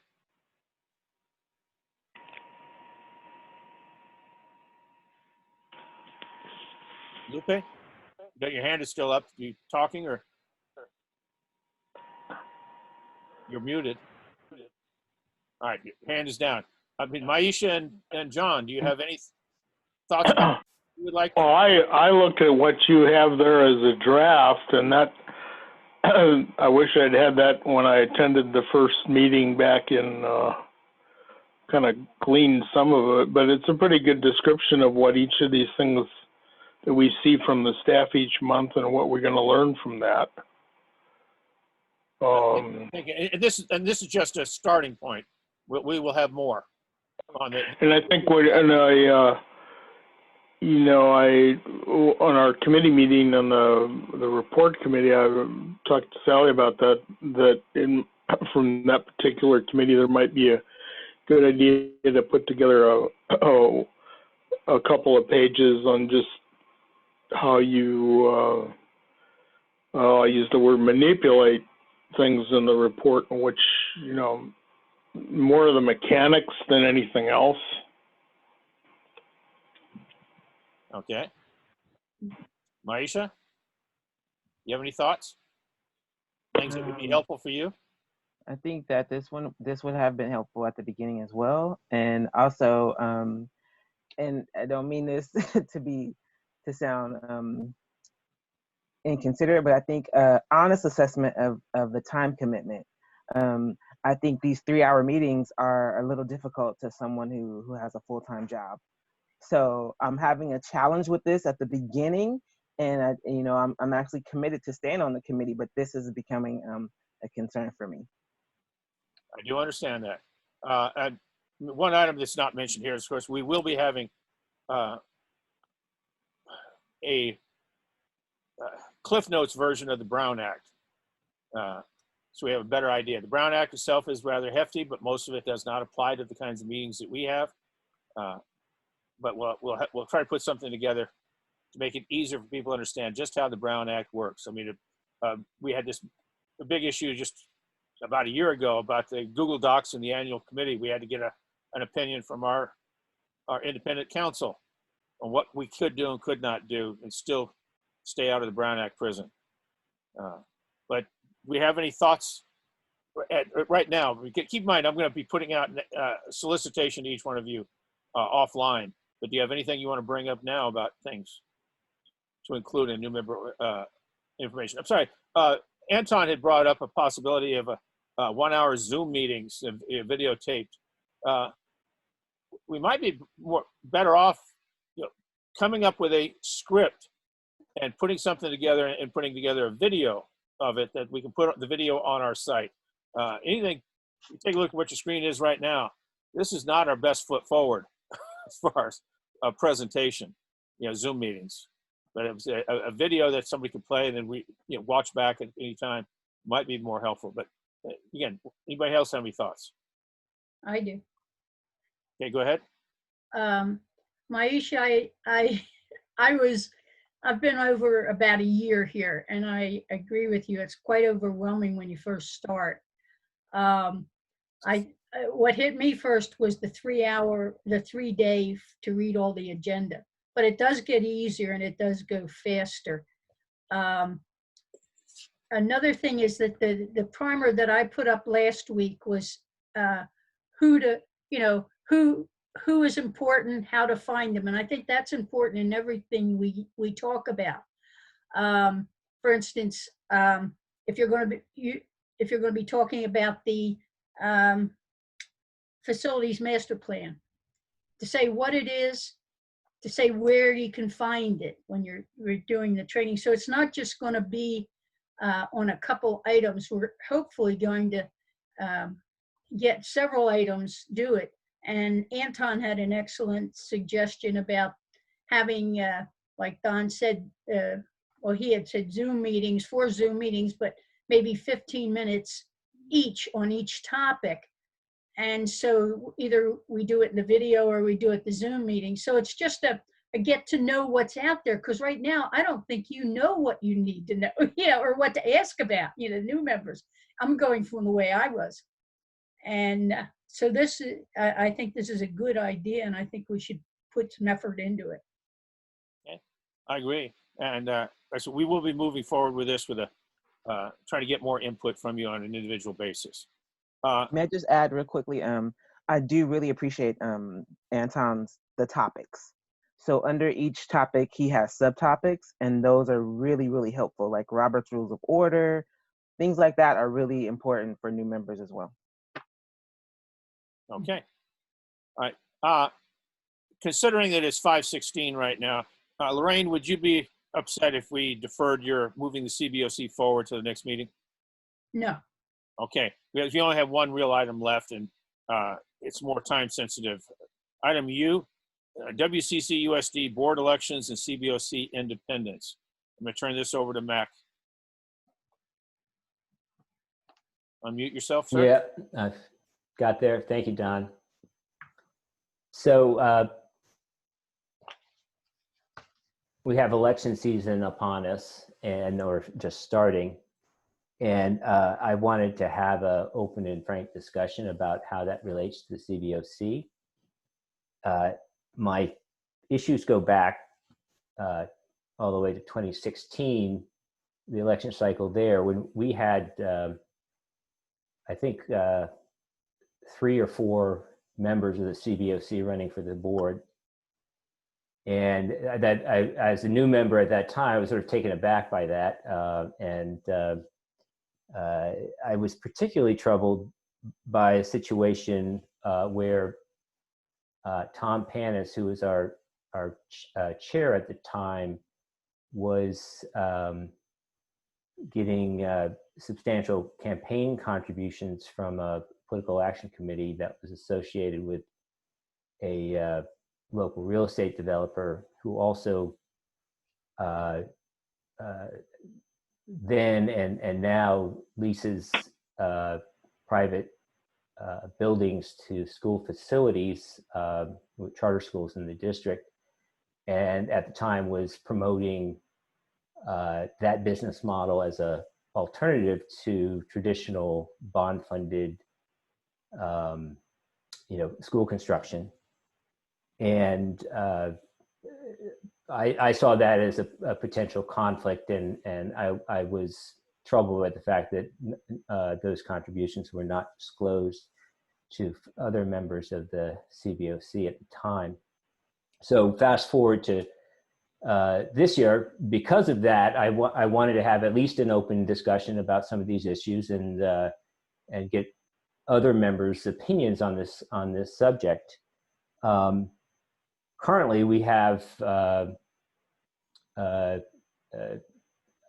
3 members, and maybe there are more, that are involved in campaigns in some fashion or another, including myself. My wife is running for school board, and I am the treasurer of her campaign committee. I believe that Anton is the treasurer of the campaign committee to reelect Tom Panis. And then I believe that Lupe at least is considering running or is running.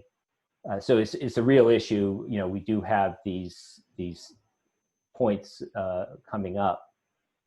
And so I wanted to have the discussion, does that create a potential conflict of interest in respect to our duties as CBOC members? And does that impact our independence? And I would like to be careful in my statements, in that I don't want to imply that there are conflicts, but the appearance of conflict to me is very important as it respects to our reputation. And we are the public voice, and if our independence is questioned, or there's a perception that we have loyalties to school board members, then that impacts the public's perception of our committee. And in fact, I would say that if we go back to 2015, 2016, this was a key issue in respect to the allegations that resulted in the VLS forensic audit. As you recall, at the time, certain members of the CBOC were appointed by board members, and that was perceived as a conflict. And there were policies developed with the intent, and I'll quote VLS if I can, just hang on a second. Policies should be developed in the selection and appointment of CBOC members that are transparent, neutral, and free of possible conflict of interest or loyalties to board members. And so the intent of the current board situation, or the selection of CBOC members, is to avoid those conflicts or loyalties to particular board members. And so that's the context, I think, of the discussion from my perspective. I guess with that particular statement, it would affect Anton more than myself or Lupe, in that we are not affiliated with a current board member, but Anton, I guess, the question would be to address this issue of whether acting as campaign treasurer creates a bond of loyalty that we were trying to avoid in some of those board policies. I don't have an answer. I just, I have a sort of a gut feeling about about this that makes me a little bit uneasy about these political aspects, and I would welcome input from others in that context. I will say that Anton has provided some feedback on this point. He does point to the state fair political practices aspects where there's a formal definition of conflict of interest. But I think that isn't what I was getting at in my concerns. I think it goes back to the issues of our own district, the history we had of concerns that there was undue ties between board members and members of the CBOC, and the policies that we have in place to remedy those. So the political aspect of at the state level with the campaign contributions, et cetera, is lesser concern of mine, and more in this context of what's going on with our district and the policies that we have in place to address some of these perceived potential conflicts. Okay, I'm going to start off the discussion, and I believe John Henderson, I think you were trying to get my attention, and then Sally's hand is up as well. But, you know, like Anton, he and I have been on the CBOC for a very long time, between this term and our previous time on there. So we've seen a lot of CBOC members come and go who have tried running for the board. And I really don't think that I can point my finger at any CBOC member that specifically got on the CBOC as a stepping stone to get onto the board. I think it may have just segued on there. They served a term or two terms before they said, yeah, I know a lot more about running this school district than those people up on the board. I think I'd be a good fit. So, I mean, the appearance of propriety is a critical issue. It's not just being clean. You have to look clean too. And we never want to give anybody any ammunition to say that these people are crooked, because that came across in 2014 before the VLS report. You had numerous campaigns where they were focusing in, saying that everybody on the CBOC was incompetent and corrupt. And I've got the videotape if anybody wants to see that one. And I never liked the idea of being called incompetent or corrupt. But I do need to correct one little thing that Max said. The individual board members never appointed anybody to the CBOC. All they did was nominate people, and the full board in a public meeting would then vote on whether to accept or reject their application. So it's not like anybody that was on the CBOC was appointed directly by a board member. And I can't speak for Anton, but I bet you he would agree with me on this. The appointments the nominations that I had were just that, a nomination.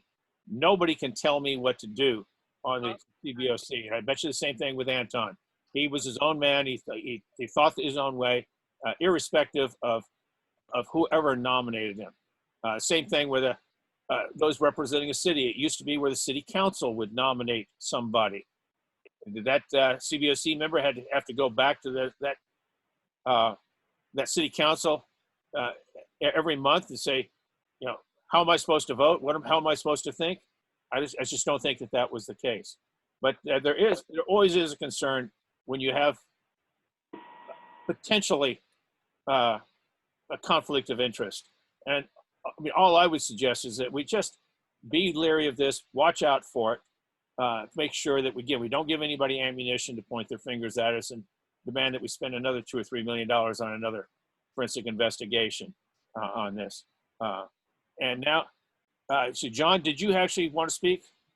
I do have a comment, since I just came off grand jury where one of our members back in about January decided they were going to be a candidate for state senates in the primary. And of course, they dealt with the county council, who's advisor to the grand jury, and the judge. And basically, that person stayed on the jury was pretty much recused from dealing with the investigations where we were looking at entities. In this case, it would be something like BART or water districts, or yeah, that would be, I guess those would be two good examples where that, as if they were in office, they may have some influence over them. And so they were recused. In that particular case, they had to leave the room when anything was discussed.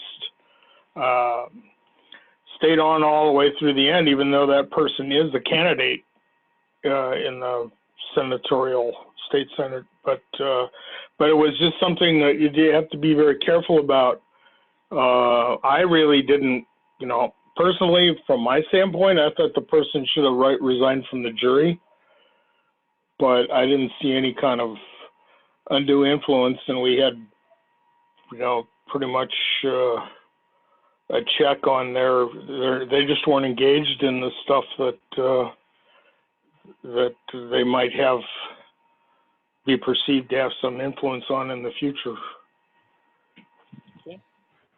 All right. And I think that's really the thing here. I would, I think that people acting as a treasurer or something like that, that's, it's this sort of a volunteer position. I don't think in this particular group that we have here that there's any influence. As you said, Don, we're not appointed by the members of the school board, or we're not, we volunteer and we get accepted by them, but they don't have any direct contact with us, I guess is the way to say it, or influence for that matter. Okay. But it's really just, I think back, I kind of agree with you. It can kind of look funny, but you just got to play it straight. And, if there's something that comes that we talk about, that you just have to recuse yourself from discussion and, any voting on the issue. And it's more of an issue here because we are, all the stuff we do is recorded. Yes, it is. Okay, Lorraine and then Vanessa. I wanted to talk about Lupe running for office. In that FCC that Don sent out, there was just a sentence there that said you can't try to use the CBOC as in getting a promotion type thing. So just read over that. In other words, you may not be able to say, oh, I was a CBOC member, therefore I'll be a good school board member, that sort of thing. Just read it over to see what the language is in it for yourself.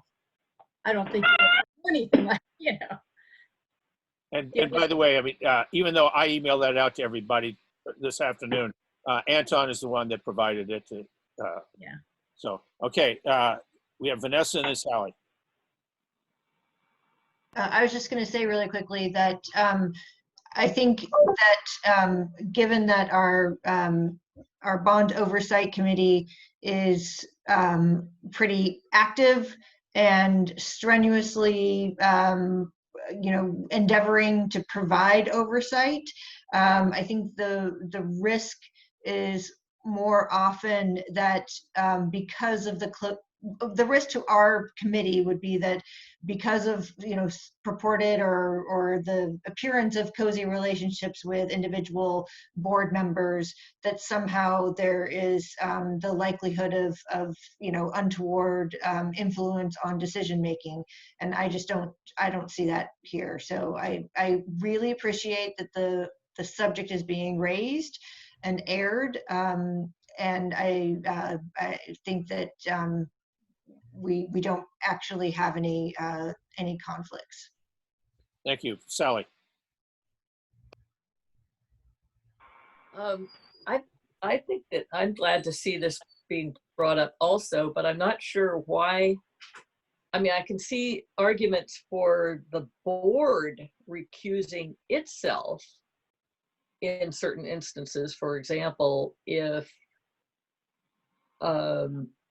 Mac's wife were to be elected to the board, would she then also vote to put Mac on the CBOC? Or might she then recuse herself from such a decision so that there isn't any possibility that it would be viewed as undue influence or conflict of interest? I don't know if there would be, I mean, because the CBOC oversees the board action and the board decisions, I'm not quite sure how often, I mean, would the CBOC recuse itself every time? And that doesn't make any sense to me. And I've often seen that there seems to be a very odd situation here where the very board that appoints the CBOC is the one that the CBOC oversees. Ideally, the CBOC would be appointed by some other body than the one that it actually oversees. So where I totally get what's being said here, but I'm not sure how much the influence goes, which way it goes, and who should recuse whom here. I think you can make arguments on both sides of that issue. I'd like to see some other body besides the board be the one to appoint the CBOC. Then you really have independence. You know, there's no question, no conflict of interest. And there are other alternatives as far as I can see, like the county board, for example, or even the CBOC itself, for that matter. Why don't we appoint our own members? I mean, those types of things have been discussed. But the fact that we're appointed by the board and we oversee it, that doesn't make a lot of sense to me, honestly. I agree with that on Sally. It was something that we have brought up to them, and I don't know quite how to describe with some of the board members when I talked to them about that, whether, because they were kind of smiling, but it was a contemptuous smile, you know. John, this is John. And Sally, isn't what Sally just mentioned in that, I think it's 2016 grand jury report on the board?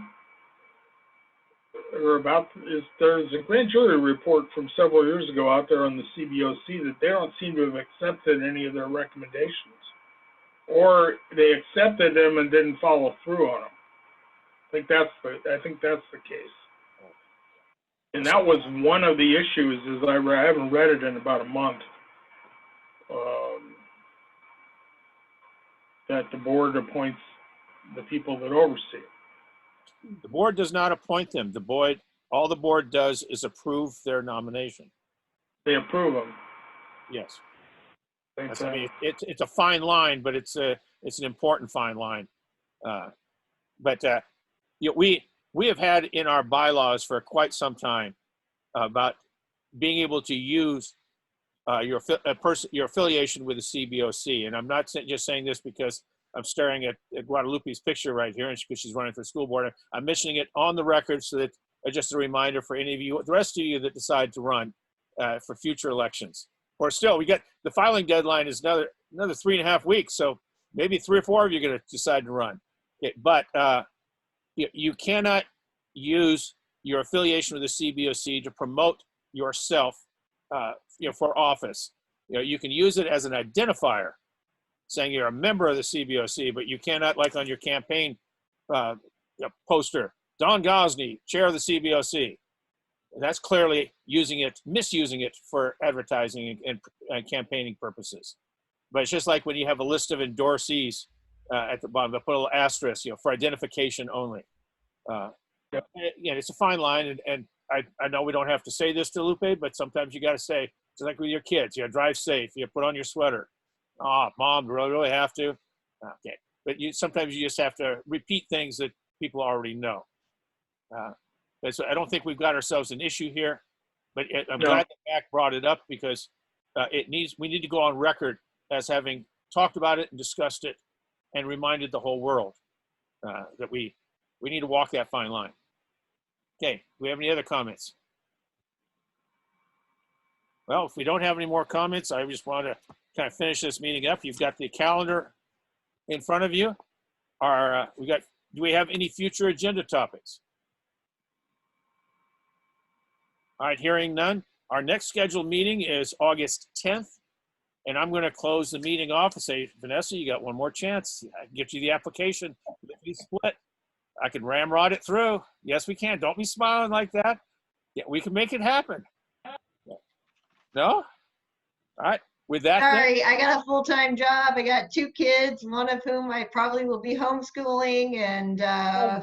that's it. Put the family in front of the community again. Go ahead. Yeah. I tried to shame you, but it's not working, is it? So, all right. With that, at 5:37 p.m., we are adjourned. Good luck. Thank you. Thank Bye-bye. you very much, everyone. Right. Thank you.